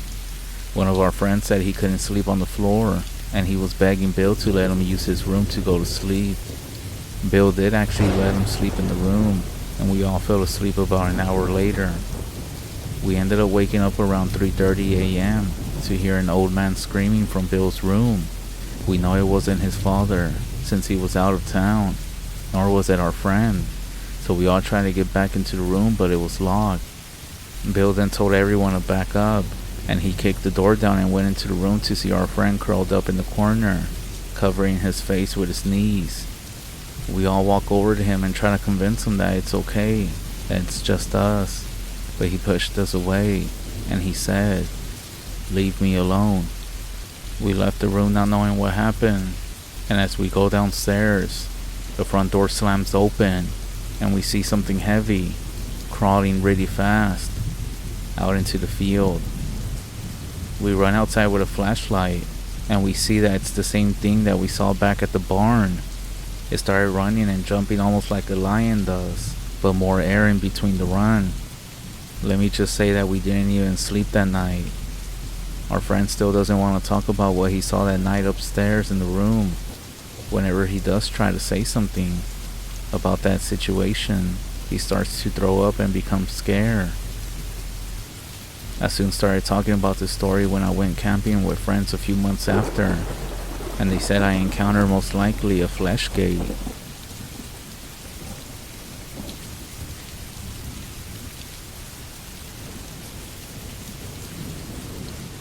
I'm pretty new to this, but I just had to get this out there. I have to tell someone about this, and I felt like this was the best place to tell people. This all started when I used to live in a small town in Arkansas, with a population around 5,000 plus people. It was a typical average, conservative town. In the summers it was hot and humid, and in the winter it was dark and cold. I grew up on Southern entertainment, driving four-wheelers, and hunting every deer season. and maybe some small trapping here and there. But this happened during my last year of high school. I was 17 at the time. I had a girlfriend, lots of friends, and a shabby 1972 Ford pickup that I still have to this day. Anyways, it was November. Rifle season had just started, and I had been getting ready for it. My friend, his name is Drew, and I had been planning this trip for months, and we had everything ready. It was Friday, the end of the week, and the start of the weekend. Our plan was to hike up through the national forest, onto the mountain and set up camp and just have a good time. I wish I could have done something to have stopped myself. I woke up at 3 in the morning, leaving a note for my parents and putting my things in the bed of my truck. I hopped in and drove to my friend's house. He was already waiting for me outside. I got out and said in a whisper, "You have all your things? I don't want to forget anything."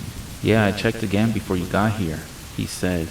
He put his bag in my bed and put his gun in the truck, and we took off to the mountain. I had my eyes fixed on the road, and Drew was sitting there with a metal click, and I looked over and he was flicking a lighter on and off. "What's that?" I said, putting my eyes back on the road. "Oh, it's my grandfather's lighter. He had it with him all throughout the war." We then turned and went through the entrance to the hiking site. The change from road to dirt was just as familiar as ever. We stopped and got out.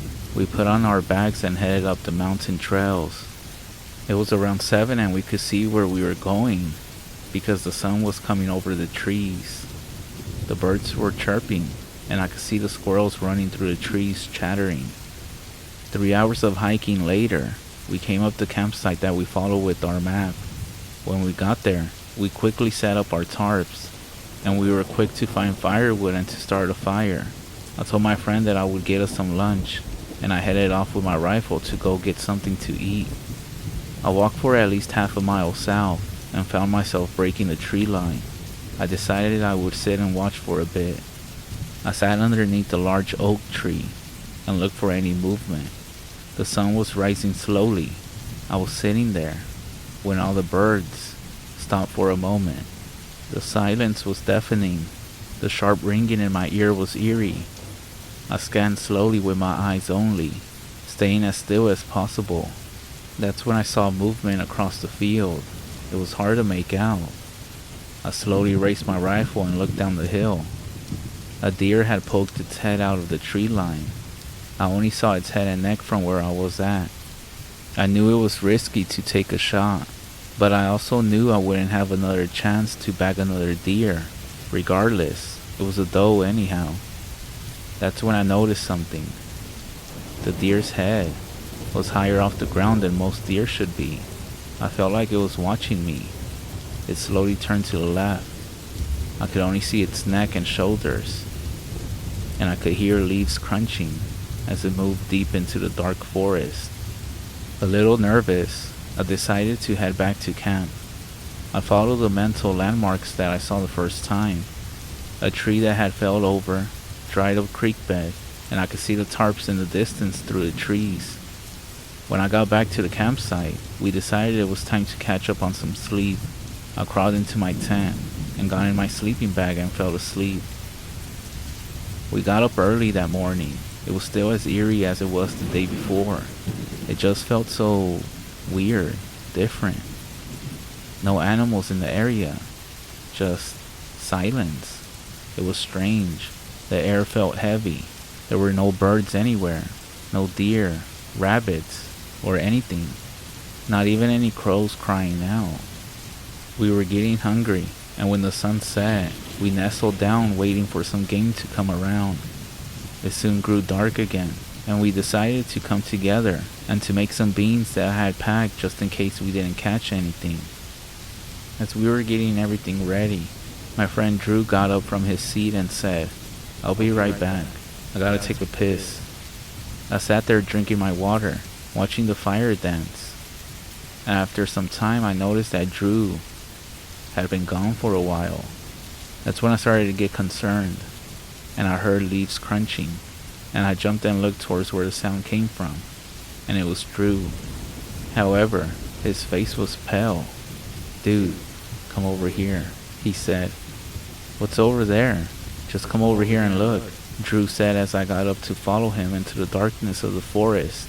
As I was walking, I started smelling something horrible, something pungent, and it got stronger and stronger as we walked deeper into the woods. The smell was so bad, and then, as I was walking, something fell on my shoulder. I turned my head to see what it was, but the smell of death made my stomach churn. I leaned over and started to throw up, while this thing that was on my shoulder fell to the floor. It hit the ground with a sickening, squishy sound. I pulled out my light and pointed it to the ground. I got confused for a second when a drop of blood fell on my hand. I looked up and my heart skipped a beat. What I saw was disturbing. The guts of an animal, limbs, pieces. A squirrel that had been impaled on a branch, what was left of it at least. I looked at the face of Drew, still drained of all color. His mouth was open, eyes wide. Dude, what the fuck? I said. And that's when we just ran and bolted back to the campsite. How did they get up that high in the tree? Why were they on the branches? Maybe we should leave, I said. I agree. I don't want to stay here anymore, man, Drew said. We started shoving our food and things back into the trail packs. That's when we heard crunching a few yards away from us in the pitch black darkness of the forest. Drew aimed his shotgun at the sound, and I slowly raised my rifle. I pulled out the mag light and pointed it to where we heard the sound. We were about 8 yards away from where we heard it. I flicked on the flashlight, and a deer was leaning, its head out beside a tree next to some brush. With some relief, we lowered our guns, and that's when the deer suddenly fell to the floor. The deer's head rolled down the hill and stopped in front of us. Something had ripped or chewed the deer's head off and rolled it down the hill. But that wasn't the reason I was scared. Someone had been holding the deer's head. And then everything clicked. The bones, the guts, and other miscellaneous parts of animals hanging on the dead tree branches. And that's when I looked up, and a grotesque, elongated hand came from around the tree. We bolted down the hill. I didn't care about our stuff. They could be replaced. We faced in and out of running and jogging. We had our lights and we were looking for a landmark. Anything. Something. That's when I remembered that before we came to the trail, there was a big sign with the words, Washita National Forest. I made that a point in my mind and looked around for it with my eyes. My lungs were burning. My legs were in pain, but I kept running. I would glance back and check on Drew and how close he is behind me. I turned off my flashlight, and so did Drew. We laid up against a tree, still as possible.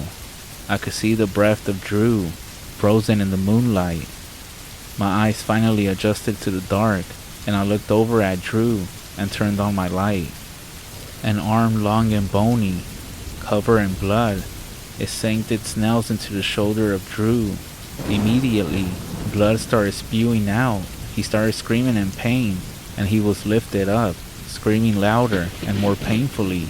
He was slammed on the ground. He looked up at me, his eyes filled with tears. He was dragged through the forest, screaming, taking shots with his shotgun. With every shot I could see his silhouette, moving further and further into the woods. I ran. I just kept running, and that's when I tripped over something, and I started falling down the rest of the hill. I slammed up against a tree. I stopped and my back was in pain. I realized it was quiet again. There were no crickets. Nothing. Just silence. My eyes already adjusted to the darkness. I could see through the woods. In the distance, the moonlight was shining through the trees. I lay still as possible, and then I heard some shuffling, and I saw that thing moving through the woods. It was strange, jagged, intense. I can't even describe it. It just felt wrong. It was tall and thin. Its bones were rubbing up against its skin. It seemed very malnourished. It shifted back and forth as if it was looking for something. When it turned its face, the grace of the moonlight revealed its features. It was disturbing. It had an elongated chin and small eyes, dark folds of skin around them. The skin was darkish gray. Its mouth was large. It spread all the way across its face. It had its teeth jagged and broken. Its mouth and nose was covered in blood and also in chunks of meat. The blood trailed down and covered its torso. I was about 10 yards away from it, and it crawled on all fours.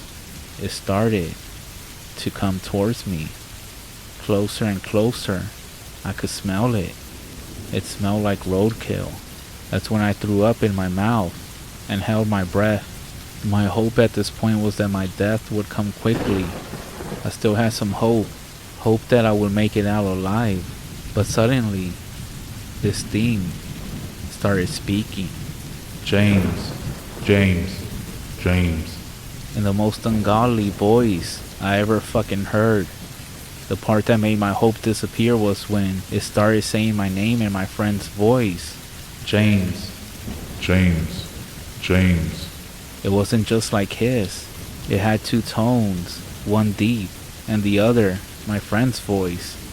It kept saying this and it crawled away through the woods, back up the hill.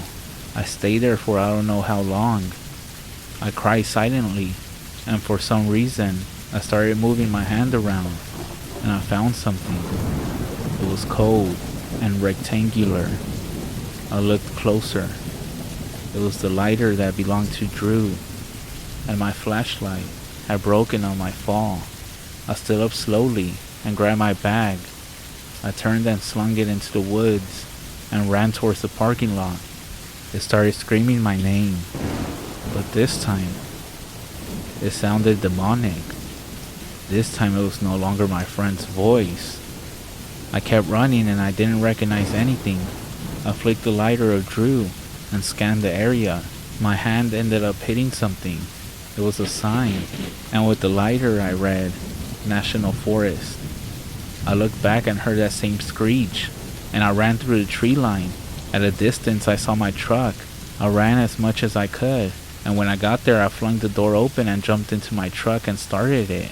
I flipped my gears, pulled out, and hit the gas flying out of that parking lot. As I drove, I looked back, and God, I wish I hadn't looked back. It had broken the tree line, and it noticed me driving away. It stopped in the light of the parking lot, now shown in detail. It fucking stood tall. It was at least 9 or 10 feet tall, and its face, I'll never get that picture out of my head. It looked angry, and its eyes were full of hate, and what I assumed at the moment, hungry. I put the pedal to the floor. I tore off the side road and onto the highway. I looked at myself. My jacket was torn and ripped. I was covered in dirt and had cuts and scrapes everywhere. I pulled up to the police station, and according to what information I had gotten, it took a while for the cops to stop me from screaming about that it had killed Drew. A bunch of men got together the next day and rounded up a search party, with the sheriff leading the search. I ended up refusing to go. They scaled through the mountain and searched for my friend. It was nighttime when they found him. He was barely recognizable, they said. They found him under a log. His eyes had been ripped out. His tongue was forcefully pulled out. His arms and legs had been mauled. He had been gutted, and his genitals had been cut off. And his face, they told me his face was scratched and seemed to have been chewed down to the bones. And his neck had been broken in so many places. I can't even express through here how terrible I feel for running and not trying to help him. I still remember his tears streaming down his face before he was dragged away from me. On paper it was reported as a bear attack. After the incident, my grandfather came and talked to me. He said, "I'm so sorry about what happened to your friend. All the people in my town know the existence of that thing." I heard countless stories of local hunters that have came across it. It's been about 8 years. I'm 25 now. There is not a day that passes that I don't think of my friend. He was my best friend. I'll leave you with this warning. if you ever go camping, be careful and keep yourself armed. I never want something like this to happen to anyone. I don't even wish that experience on my worst enemy. However, I still go hunting to this day, but I warn you, never go into the woods in Arkansas. During winter, you may just find something out there that you don't want to find. And it may just be a mental thing, but sometimes at night, when it's really quiet, I can hear my friend calling my name.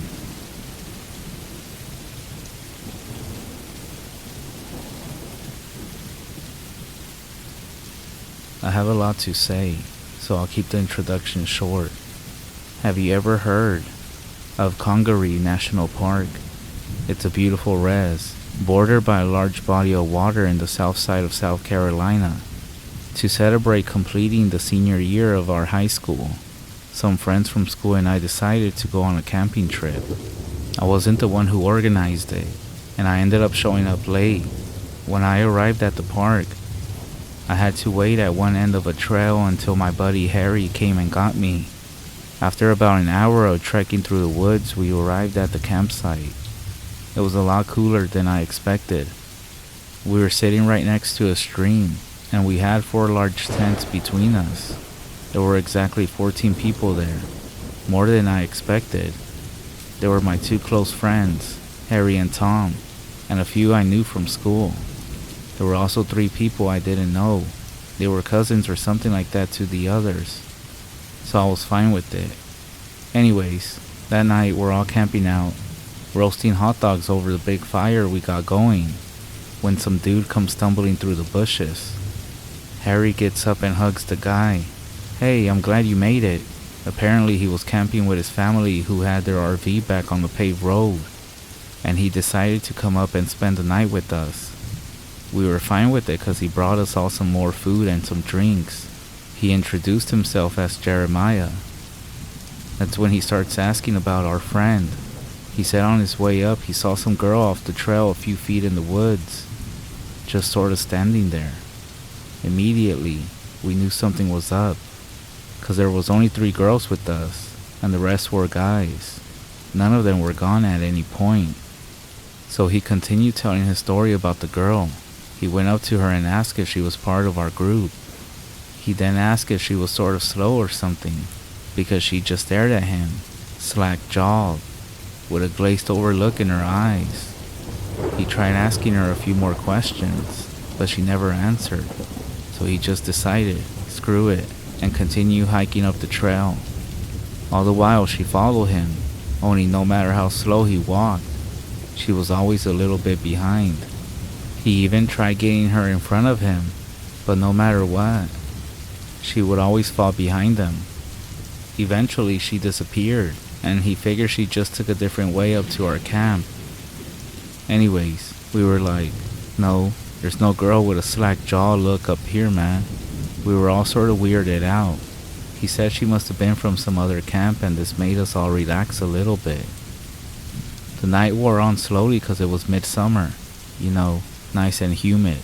It was around 11 or 12 when we decided to pack it inside the tents. The girls had their own tent, and I was with Tom, Harry, and Jeremiah.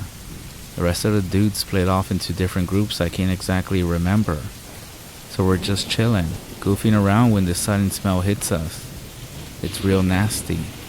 It smelled like somebody was boiling blood. That's how I would describe it. Or like someone was melting pennies. It was strong as hell. First, Harry gets out, and then me. The smell is even worse outside the tents. It clung to the air like whatever was making it was right nearby. Eventually, everyone else came outside of their tents asking, "What the hell is that?" Covering their noses with their shirts and just complaining about it. One of the girls even started to get a little sick.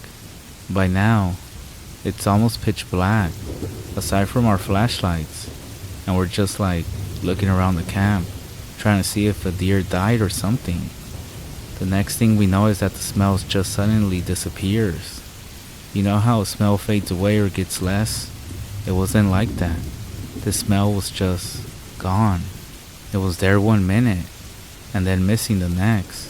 To this day, I never experienced anything like it. So after a bit of confusion and theory crafting that doesn't go anywhere, we all just get back into our tents. Then one dude starts complaining there wasn't enough space inside, telling the other guys to move over. All of us started laughing. Me, Tom, and Harry were close. And Jeremiah was just an easy guy to vibe with, so we found almost everything funny. In hindsight, we probably should have guessed something was wrong by that comment. So I only got a few hours of sleep because I was real tired when I woke up, like my body just entered deep sleep and got pulled out. Then I realized why I was up. Some dude was screaming like mad in the other tent. We get out as soon as we could, and the guy who's yelling is facing towards the woods, all like, "In the name of Christ, we compel you away," and stuff like that. Jeremiah, who's basically, you can say, the leader of our little group, since he brought all of us some beer, starts talking to the dude. "What the hell, bro? What's wrong?"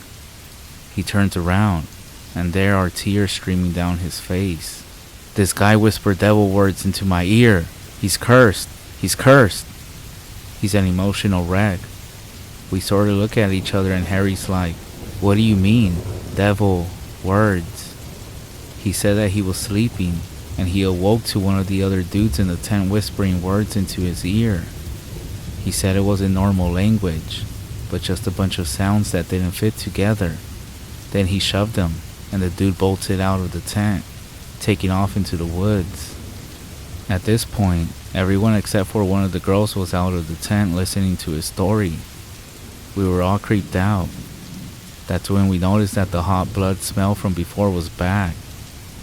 This time, it was a lot weaker, but still strong enough to make you think it was nearby.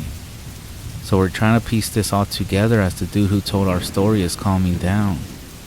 Each of us only knew a few people, and we couldn't really tell who it was that ran into the woods. We got our flashlight set up shooting up into the air so we had a decent amount of light. That's when Harry brings me aside.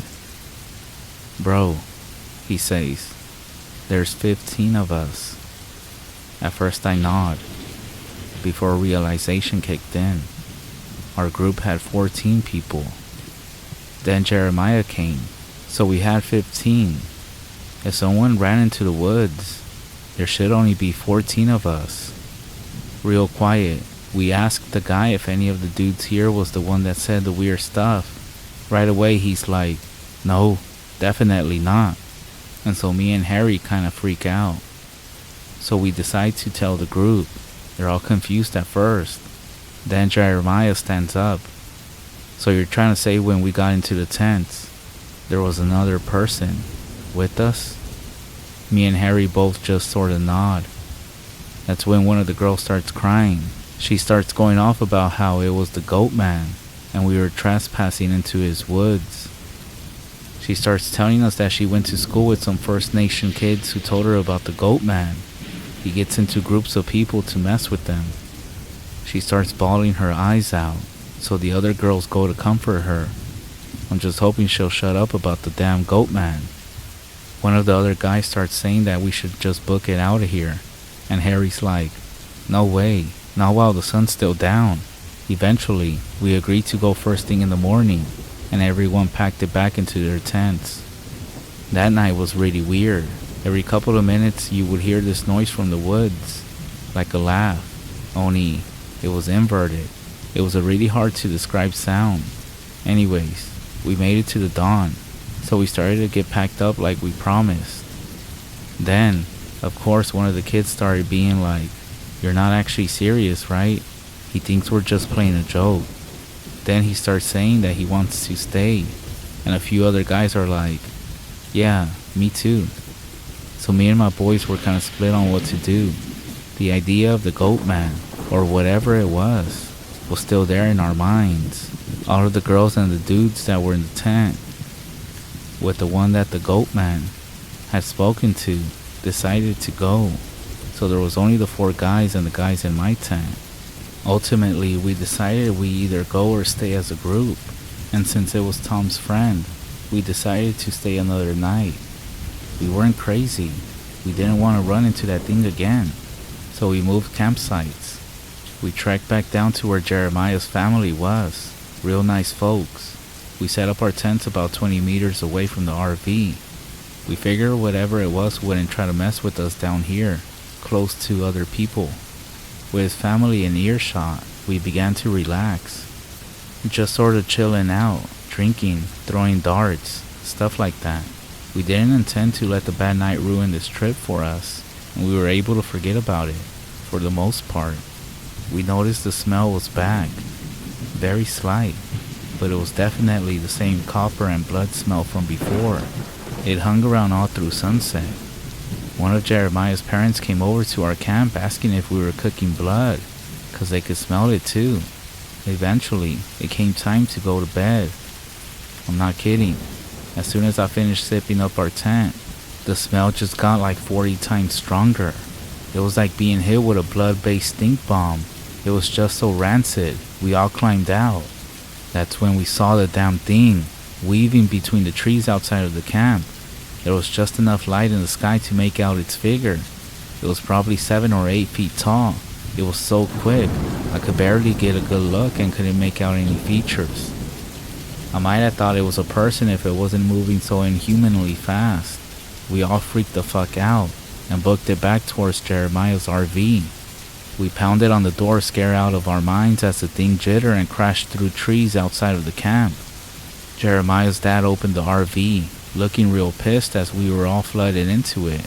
Lucky for us, it was a pretty big thing, and all 10 of us, the boys, and Jeremiah's parents, were able to fit in. What the hell is wrong with you all? Jeremiah's dad was really mad at us, and Jeremiah started venting. The goat man, he's out there. The what? Jeremiah was about to reply as there was a loud bang at the door we just locked. It sounded like the door was hit with a metal ram, like the kind that cops used to bust into places. What the hell? Jeremiah's dad was the only one speaking. We were all terrified, including his mom. Jeremiah was hugging her as me and my boys just stood there paralyzed. Then, another bang at the door. This time, it was louder, and it was followed by a voice. Let me in. The words were some of the most unnatural stuff I ever heard. It sounded like when you watch those videos of people who taught their pets to speak. Search up a dog talking. It sounded like that. It was so forced. Whatever was out there definitely wasn't human. Seriously. YouTube some of those cats and dogs. That's what it sounded like. Jeremiah's dad knew it was messed up too. As the thing kept banging on the door, he opened up a cabinet above the steering wheel, pulling out a firearm. He primed it before shooting once through the door. What followed was a terrifying scream, like a fucking demon. We heard quick footsteps, sort of like a horse, run away from the campsite and bolt through the undergrowth. Jeremiah's dad then opened up the door, stepping out into the clearing and shooting a few more shots in the air. That night we all stayed in the RV. We were all splayed about, some of us sleeping on the floor. Jeremiah was in the bed with his mom, and his dad was in the driver's seat, which he spun around to face us. He promised us he would keep watch as we slept, but we never really got any sleep. We would hear the thing running around outside, breaking branches. I could have sworn I even heard it whispering, Let me in different tones. Finally, the sun came out, and with it, all the noise seemed to fade away as well. Even that horrible smell was gone. Jeremiah's dad wouldn't let us out until the sun was fully up. Then he came with me, his son, Harry, and Tom as we went to go pack up our tents. When we got to the tents though, they were ripped to hell. The support rods were all over the place, and the fabric was shredded on both of them. The goat man, or whatever the fuck it was, really hated campers, I guess. Anyways, after we packed all that was undamaged into the camper, Jeremiah's dad told us he would drive us home. The entire drive though, Harry seemed freaked out, and I didn't know why. Near the end of the park, one of the boys I didn't know too well told us that at this point he would get out, cause he needed to take some ferry or something. I don't really remember what he said. Anyways, strangely, the real quiet kid followed him off. Jeremiah's dad told them both to be safe and drove the rest of us into town. It was only when me and Harry were by ourselves, walking home after taking the bus, when he told me what freaked him out. We live on the same street, so we travel home together. Right as we're pulling up our block, he told me that when we had come back from salvaging the tents, there was another kid with the other group that wasn't there before. The real quiet kid, who got off when we were still in the woods. I couldn't believe I didn't notice it. Harry said he was afraid that if he mentioned it, it was most likely gonna attack, so he just played it calm. So I'm done writing the story, and yeah, I'm still as confused as you are. I'm not sure what that thing was. The goat man, some sort of demon, or something else. I don't think I want to know. Whatever it was, it seemed to have some kind of connection to the woods since it didn't want to leave them, and it took the first opportunity to get off the camper. So I'm gonna hope that it belongs to that park, and it won't leave. I'm never going back to that place again. So if you ever decide to take a trip down to the woods, or to some national park, to go camping or hiking, or spend a few days out there in the woods, take my advice and be careful. If you smell some blood, pack up and go home. There's some stuff in this world that we shouldn't mess around with.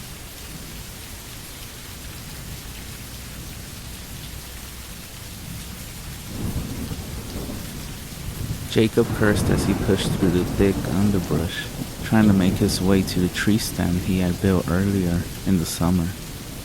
He was for sure that this location would give him a good sight to the neighboring field, in which he frequently saw large herds of deer. This was going to be his year, and he was sure of it. This is the year that I bring home my trophy buck, he told himself, as he recalled the events of the day so far. He had awakened at 4:30 a.m. He began to get ready for the long day in the woods, on the backside of his farm. His first order of business had been to locate and rescue his gloves and camouflage hunting gear from whatever undisclosed area of his home that his wife had hidden them. He was gonna need them this morning to protect him from the bitter cold November morning. How could it be this cold, this early in the year? He wondered as he started to work on his second task of the day, which was to make a breakfast that would stick to his ribs long into the day. But he finally settled on toast, country ham, and scrambled eggs. He topped it all off with a large cup of coffee that had left a bitter aftertaste in his mouth. In fact, he could still taste it. After this, he packed himself a cheese sandwich for lunch. He grabbed his Remington hunting rifle, some coffee, and headed out the door. He loaded his gear into his truck and pulled out of the driveway and turned right into the one-lane blacktop road that led to the backside of his property. After about 2.25 miles, he turned right again. He had to travel about half a mile down that pitiful rut-filled excuse for a road when he came to his desired location. He then got out of his truck and loaded his gun and walked off into the woods. 10 minutes out of the truck and he was already cold, and it was made worse by the cloudy, overcast day and the wind that was blowing through the trees, making all the leaves rattle like dry bones. Oh well, he thought, it's gonna be a good day anyway, especially if I bring home a big one. Jacob took about 10 more steps when an uneasy feeling began to creep over him. He felt as though someone had stepped over his grave. He got the distinct feeling that he was being watched, but by whom? This was, after all, his property, and it was posted. No one had permission to be on his land. He had to be alone, but if he was alone, why couldn't he shake this eerie feeling that was scratching at the base of his skull? Something was off today. There was a silence in the forest.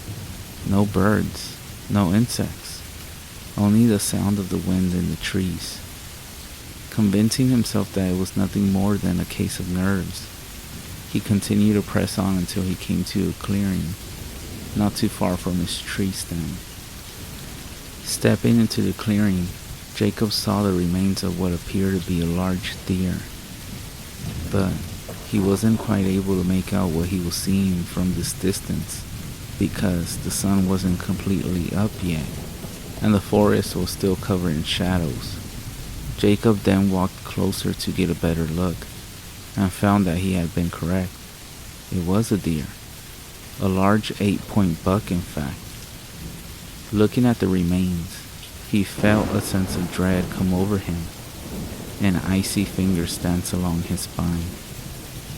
Something about this kill just didn't seem right. The throat was completely torn out, and the stomach was ripped open. Plus, also several of the internal organs were missing. This definitely wasn't a coyote kill, and no hunter would have done this. They would have taken the head to have it mounted. What could have done this, he wondered. A fear like nothing he had ever experienced before began to wash over him in waves. What is going on? He thought. At nearly 225 pounds and well over 6 foot, he wasn't one to give in to fear, but now he couldn't seem to calm down, and his heart was beating like a trip hammer. That feeling that he was being watched was getting stronger by the minute, and he couldn't shake the feeling that he was moments away from a bad situation. He slowly started to back away from the mangled body and head back to his truck and back to safety. No more than 6 steps into his journey, his blood turned to ice in his veins as a deep, guttural scream shattered the eerie silence and what was left of his courage. He had grown up on the farm all of his life and had been an experienced hunter since he was a child. He was familiar with every animal in the part of the state. Fear now gave way to stark terror as he chambered around into his Remington rifle and turned around only to find there was nothing behind him. His mind raced with confusion, and he was confronted with a million thoughts at once. What should I do? What could it be? Should I run? Am I gonna die? His survival sense kicking into overdrive. Jacob decided to continue on his previously contrived plan, which was to get to the truck and get out of there. Slowly and cautiously, he made his way toward the perceived salvation of his vehicle, silently praying every step of the way.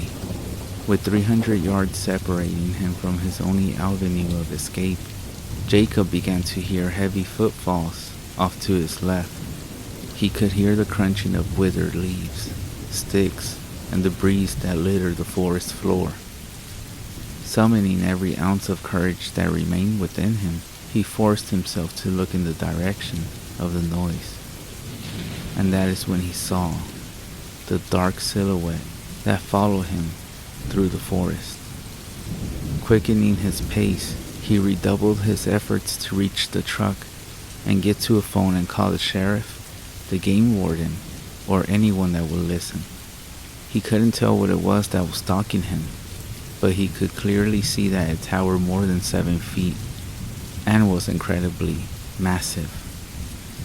Jacob couldn't help but think that he was about to become a national statistic, a person who left home under normal circumstances and just disappeared without a trace.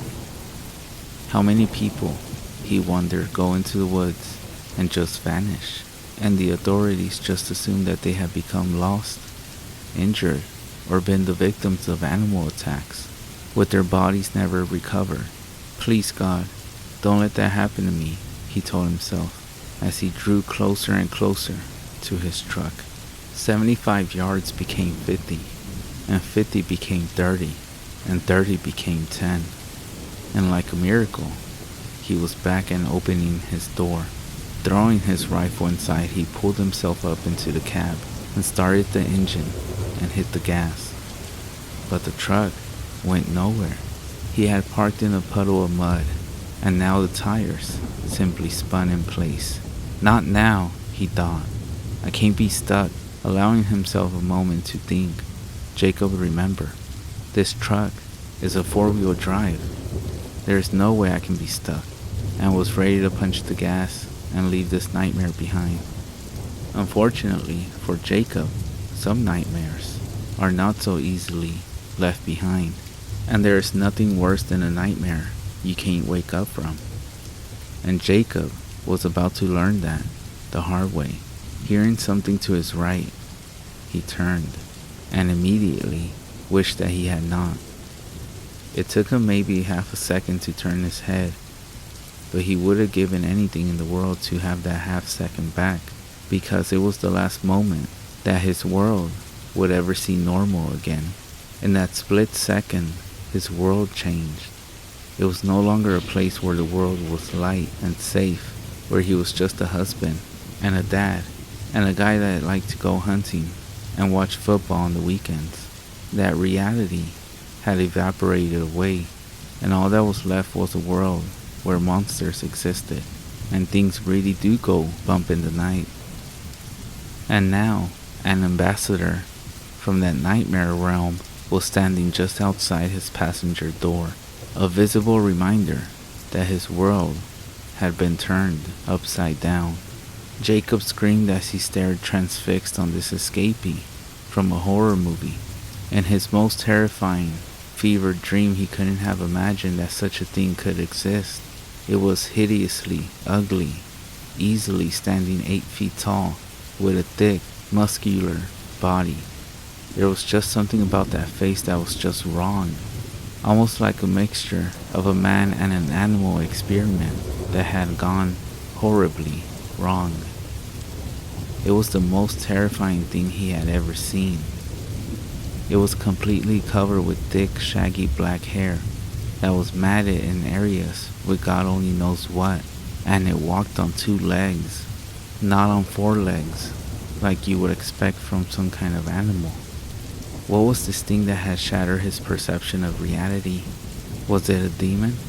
Was it a werewolf? It can't be, he thought. Those things don't exist. But whatever it was staring at him, and it didn't look happy.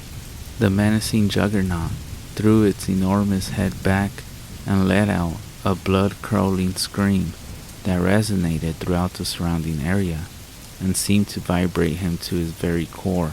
Shocked back into action, Jacob threw his truck into gear and took off as though he was being chased by the very hounds of hell. Jacob, with his mind racing, wondered what he was going to do. How will I ever feel safe on this farm again, he thought. Are my wife and children in danger? What and where did this thing come from? And will anyone believe me? The whirlwind of thoughts that swirled through Jacob's mind came to an immediate stop as he slammed on his brakes and nearly slid off the road. In a state of disbelief, Jacob sat staring at the large hackberry tree that laid across the dirt road and blocked his path, preventing him from reaching the blacktop and guarantee safety. How is this even possible, he thought. I just came down this road not even 30 minutes ago, and this path was clear. It was painfully obvious to Jacob that he had to get that tree moved if he was going to make it back home, since he didn't have a chain to pull the tree out of the road, nor did he have a saw with which he could cut up the unexpected barricade. He was left with a few options, one of which was walking, which he discounted immediately. The most logical course of action that he could come up with was to call for help. His best friend Kenny Patterson owned the farm just over from his. If he were home, he could bring a saw and cut the tree up for him. Jacob, with his nerves still frazzled and frayed, reached into his glove box and pulled out his cell phone and dialed Kenny's number. The phone rang 6 times, and Jacob was about to give up when Kenny answered the phone and said, "Hey ugly, what do you want this early in the morning?" As quickly as he could, he told the recent events to Kenny and said, "Please, hurry. I'm not kidding. There is something out here." Kenny, hearing the shakiness in his friend's voice, assured him that he would be there in a matter of minutes. Jacob thanked him and hanged up the phone, and braced himself for what he was sure would be the longest few minutes of his life. Sitting motionless inside of his truck, every sound made his imagination run wild with fear. Even though little more than 3 minutes had passed since he had spoken to Kenny, it felt as if hours had passed. The clock seemed to be an eternity. Jacob frequently checked in all directions for any sign to see if this nightmarish monstrosity had pursued them.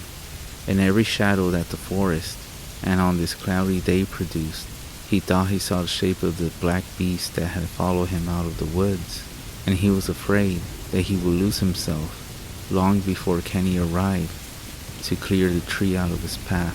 After what seemed like a lifetime, Jacob heard the sound of Kenny's old truck sputtering up the road, and in just moments, he was able to see the old red Chevy as it made its way closer to him. Jacob's spirits lifted when he saw his old friend, and a sense of relief washed over him as he realized that he was no longer alone. Stepping out of his truck, Jacob said, "Man, what took you so long? I told you to hurry." Kenny, with a surprised look on his face, "What are you talking about? You only called me 11 minutes ago. I think I made pretty good time." Jacob could hardly believe that only 11 minutes had passed. It had seemed so much longer. After apologizing to his friend and telling him exactly how happy he was to see him, both men walked over to the fallen tree and made a discovery that startled them both. The tree had not broken. It had not been cut. It had been pushed over and completely uprooted. All around the tree were large bipedal footprints that had a somewhat human appearance to them.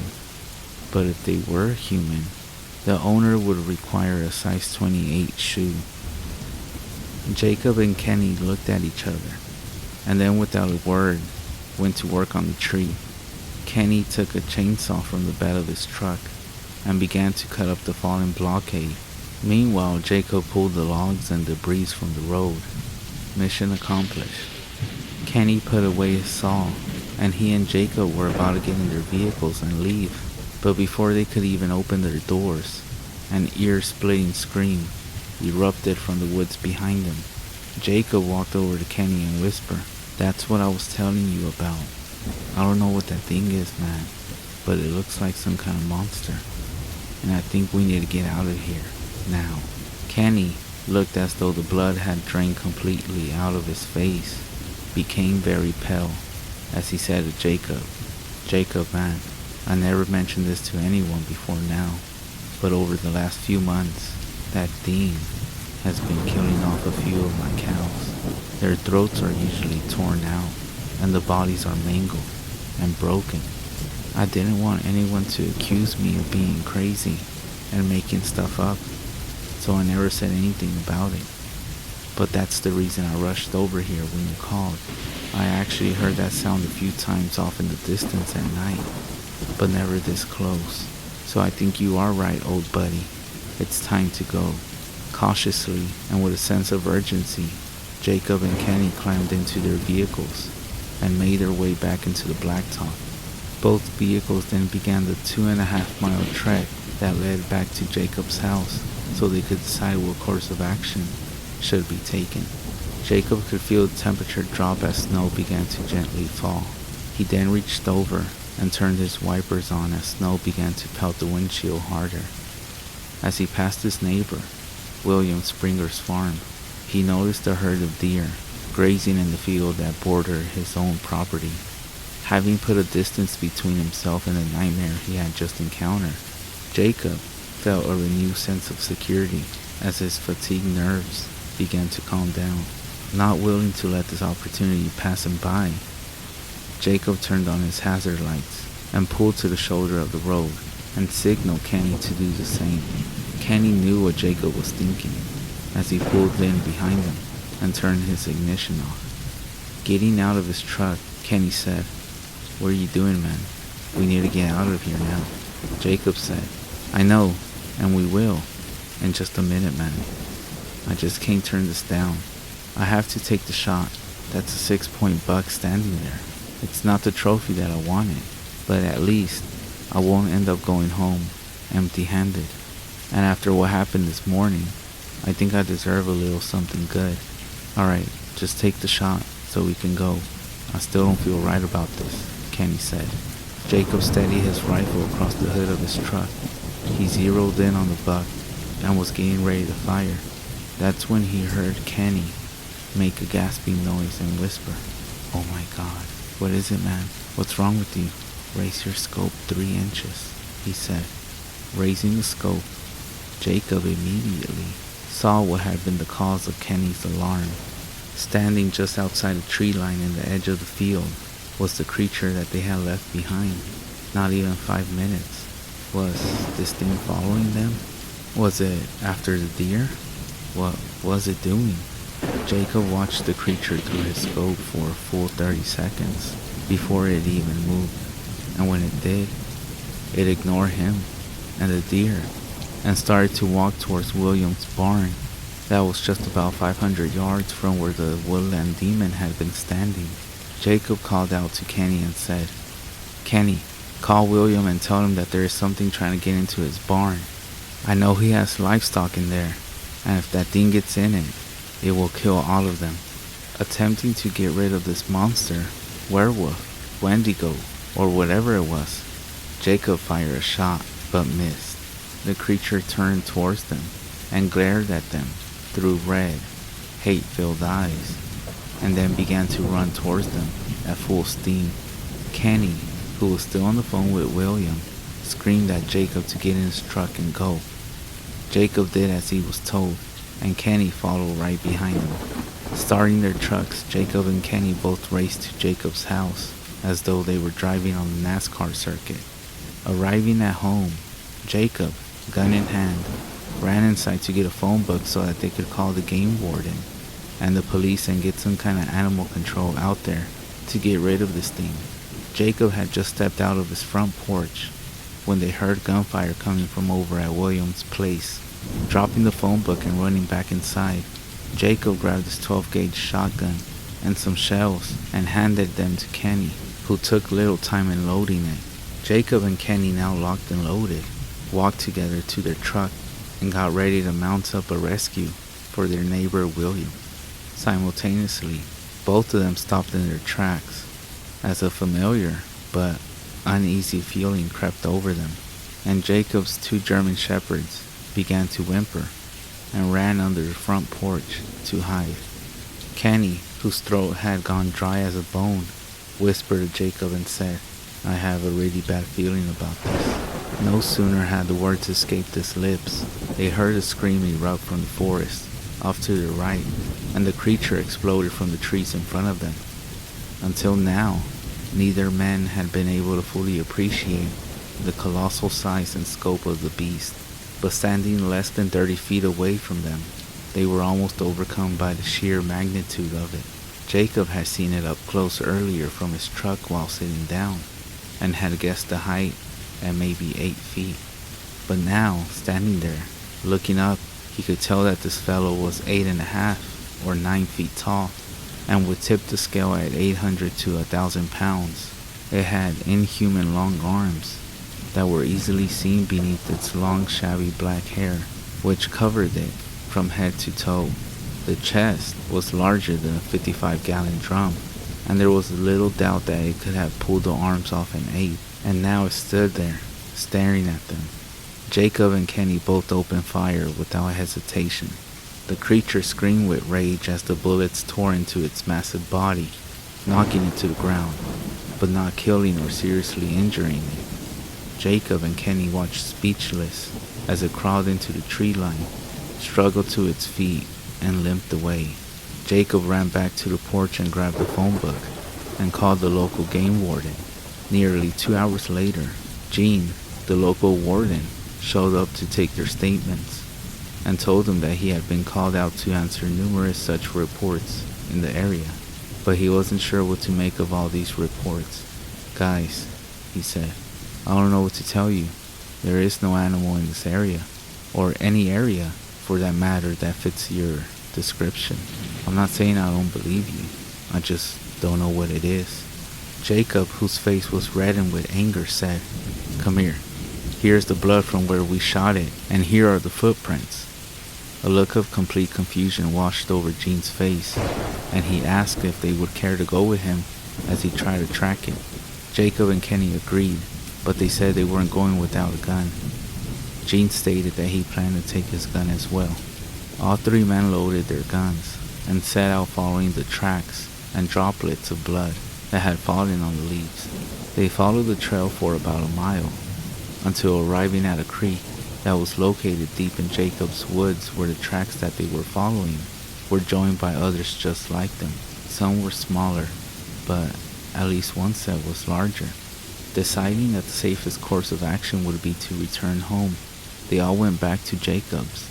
None of them gave up the idea of staying out in the woods longer, since there was now apparently more than one creature, and the cloudy overcast day made the forest seem even darker than it would normally be this time of day.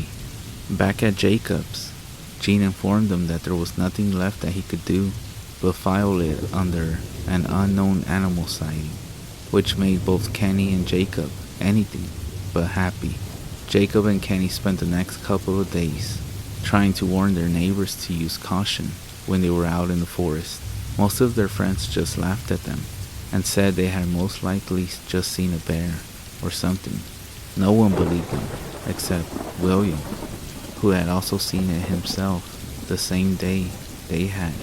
He had even taken a shot at it, but missed. Jacob, William, and Kenny knew what they had seen, and they knew it was still out there, and they didn't care who believed them and who didn't. Over the next few weeks, more and more neighbors began to take the story a little more seriously, as family pets began to disappear, and other pets were found mangled. Other farms in the area began to find their cows and other livestock torn open, with their throats ripped out.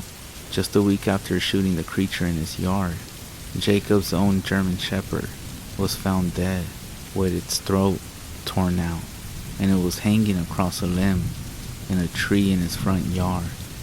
It almost seemed like a revenge killing. A few days later, one of William's new animals died the same way. Some people in the area still don't believe. They think the whole story was made up. But Jacob and Kenny know that there is still something out there in the forest. They still occasionally find tracks, or a slaughtered cow or goat. They still hear the blood-curdling screams off into the woods at night.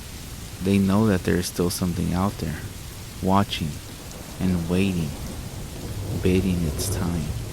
Something cold and cunning and cruel. Something not human, with a taste for blood and revenge.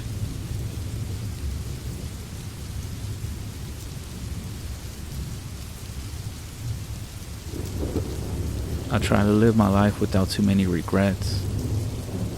I had highs and lows like everyone else in life, sure, but I do what I can to not worry too much about what could have happened if I made a different choice, if I maybe hadn't taken the road less traveled. Everyone makes the best decisions they can with the information they have available to them at the time. Going through all the what ifs is crazy, because the only way you would have made a different choice is if you had some other detail, which of course you didn't. You can never be exactly sure what the sequence of events might have looked like if you gone right instead of left. And yet, there is one choice I made, one road that I took, that I just can't help but wonder how things might have turned out if I had only done something different. My job has me move around pretty often. I'm not going to get into what I do, that has no bearing on the story. But a couple of years ago, I was working in Philadelphia and living on the other side of the Delaware River in Cherry Hill, New Jersey. I'm originally from northwestern Pennsylvania, and this was the closest I had been to home since I moved out of college, so I took the chance to go see my parents whenever I could.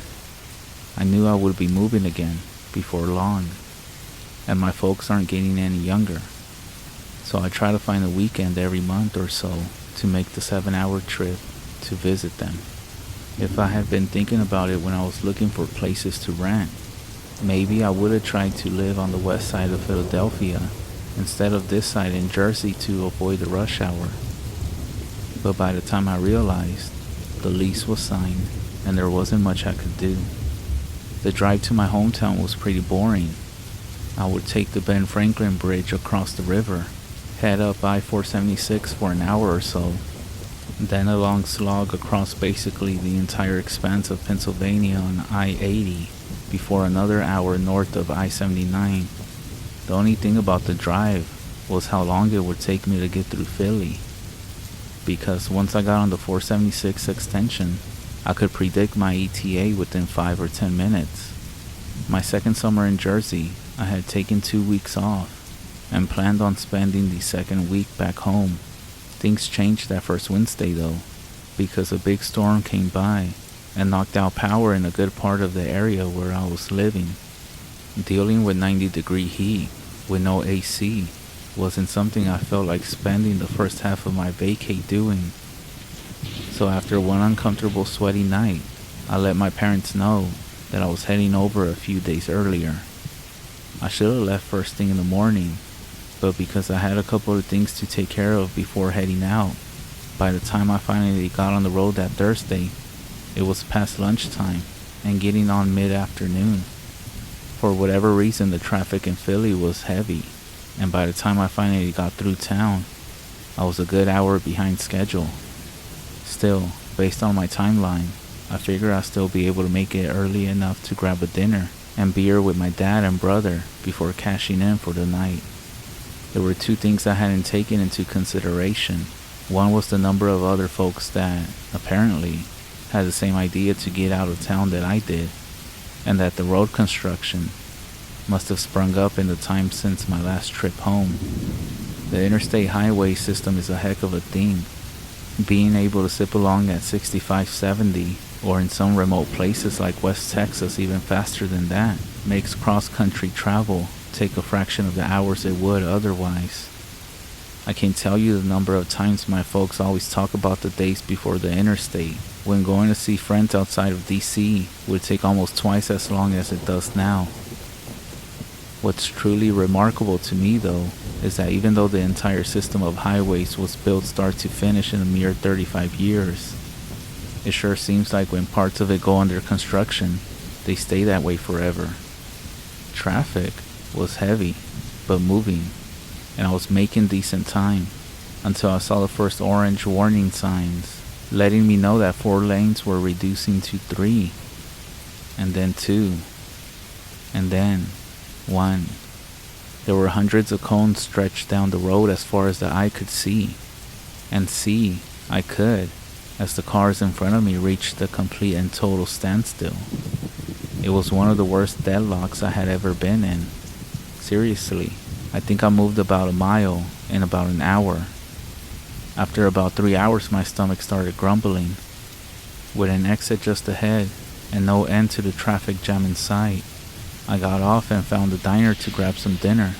Even if traffic picked up, I still had a solid 5 hours of driving ahead of me. So at that point, I knew for sure it was going to be pretty late that I was getting in. After finishing eating, I got back on the road. Things looked like they were picking up for a couple of miles. But then, I came up to the back end of a jam and was right back to waiting. We were moving a little bit better, I think averaging about 5 miles an hour at this point. But as the sun started edging towards the horizon, I pulled out my phone and started to see if Google could point me in any kind of workaround. It's a funny thing about human nature. Most of us don't like to sit still. Studies at airports show that people would rather walk further to baggage claim to get their luggage, even if the total time would have been less if they had a slightly longer wait at plainside. Well, the power of the internet appeared to be in my favor. Even though I-80 still showed the dark red band for another 50 miles or so, there was a southbound country road coming up a few miles, and a northbound a couple after that. Both of these roads looked like they let me bypass the worst of the traffic. Since I spent the better part of the day sitting on the road, my patience was about worn out, and I opted to take the southbound road. Even though the app told me it would take about 30 minutes longer to get to my parents' house, I just wanted to get moving again, and reasoned that at this rate, it might take me more than a 35-minute difference to get to the northbound, and that is a choice that I will remember until the day I die. I made the turnoff and felt my mood improve. The signs changed, limiting my speed between 35 and 40 miles an hour. But even that seemed like flying compared to the logjam I spent the last several hours in. The drive was interesting. The road was starting to get a little twisty, with plenty of changes, as it curved up and around the hills of central Pennsylvania. It took me on a general southwest road, but turned and doubled back on itself enough that for the first 30 minutes or so, I had views of the stalled traffic on I-80. Pretty soon after that though, just about the time that the sun was just dipping down beneath a couple of hills in my rear view mirror, the road took a long curve and carried me down and away out of sight of the interstate. Now, something that a lot of people don't know is how big of a state Pennsylvania is. There are plenty of bigger ones, but Pennsylvania is really big, and it's also remote, isolated. The translation of the name means Penn's Woods. After all, the Blair Witch Project didn't have to embellish that aspect of the state. The fact that you could head into the woods and walk for dozens of miles in any way without seeing anything like another human being was pretty creepy. It's got a decent number of big cities. Pittsburgh and Philly both have enough of a population to support major sports teams, but away from those centers of development, there's a whole lot of nothing, and trees, and dark, and lonely roads. Such was the road I was traveling that night, winding through the twists and turns of the Appalachian foothills. I moved around a lot. I mentioned I traveled through most of the states anyways. I sometimes used to wonder, when I would be driving along a patch of asphalt, surrounded by only untamed wilderness, what it must have been like to build such a road. What was it like before man had intruded with our civilization and our machines? What used to live there? But I don't wonder anymore. Not ever since that night, when I made a left instead of right. The road continued to twist back and forth, up and down. As I went deeper into the foothills, the trees grew thicker, branches from either side of the road reaching over and almost touching, forming a natural canopy 20 feet up that blocked out much of my view of the sky and the stars above. I drove with my high beams on, because the idea of streetlights had never entered the minds of whoever built this road. The painted lines were old and not well cared for. I'd never been a good navigator. My parents used to say it was because when I was a kid, my nose was always pushed into a book during car rides. But I think it's because I'm just bad at it. So it was that. There was no way possible I could be lost, as there were no other roads that I could have possibly turned onto and gotten off track. I also found myself more frequently checking my phone to ensure I was still on the right path, which is how I almost ran into the other car. My mind was wandering, thinking about the fact that my signal bars had dropped and remained at zero for the last 20 minutes, and what possible implications that would mean if I came across some kind of emergency. I raised my eyes back to the road after Google Maps confirmed for the 20th time that I was still on the right path. That's when my brain took a beat, to process that I was approaching a vehicle, stopped in the middle of the lane. I slammed my foot on the brake. I stopped in time, but not by much, with maybe 5 feet separating my hood from the other car's rear bumper. My heart was pounding in my chest as adrenaline coursed through my body, but my fear quickly gave way to anger. Seriously, what the hell was this guy doing? Not only was he stopped in the middle of the road, but all his lights were off. If I didn't have my high beams on, there was a good chance I wouldn't have seen him, even if I wasn't checking my phone. I could feel my heart beating in the vein on the side of my neck. I'm not somebody who struggles with road rage, and after a couple of quick seconds, I managed to get a hold of myself, not wanting to outright alarm anyone that might still be in the vehicle. I shifted into reverse and backed up about 20 feet, popping my emergency lights on. That's when I started noticing a few strange things about the stopped vehicle, more than just the fact that the lights were out. Of course, it was stopped in the middle of the road, but that wasn't unreasonable, since there wasn't any shoulder that the driver could have moved onto. The strange thing, though, was that the doors were open, those on the driver's side crossing over slightly onto the other lane.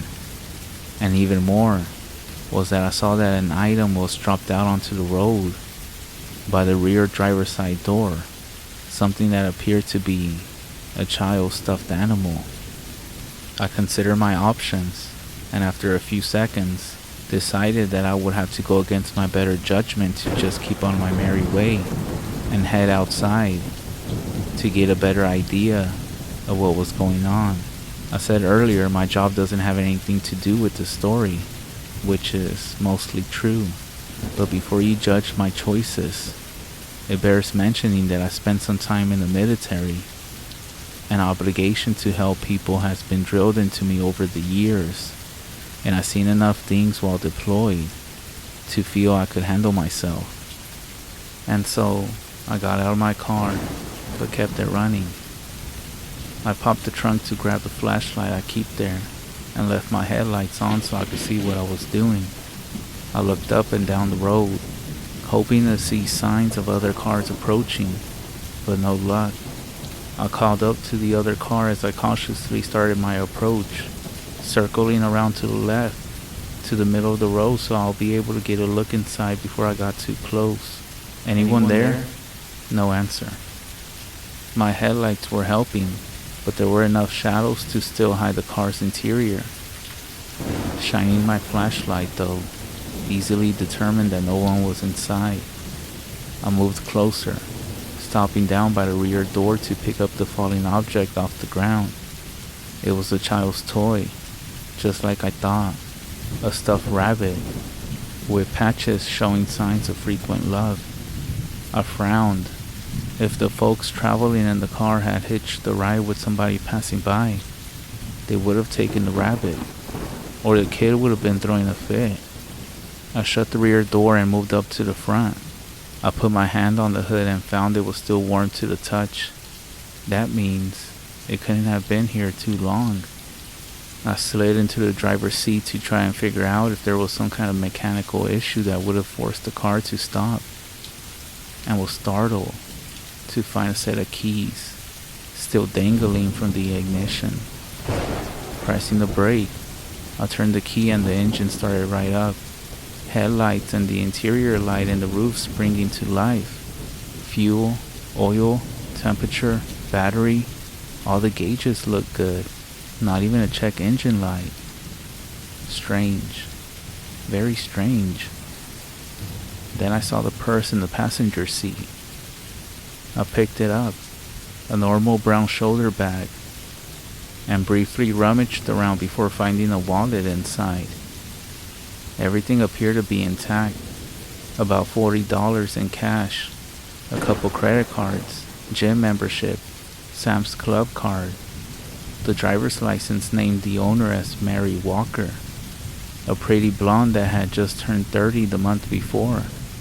There were a few pictures showing Mary in stage poses sitting on a blanket under a tree. A huge, bearded lumberjack of a man hugged her from behind. A small ponytail girl with a goofy, over-exaggerated smile on her lap. That's when I felt the hairs on the back of my neck stand up. A shiver running down to the base of my spine. Something was very wrong with this situation.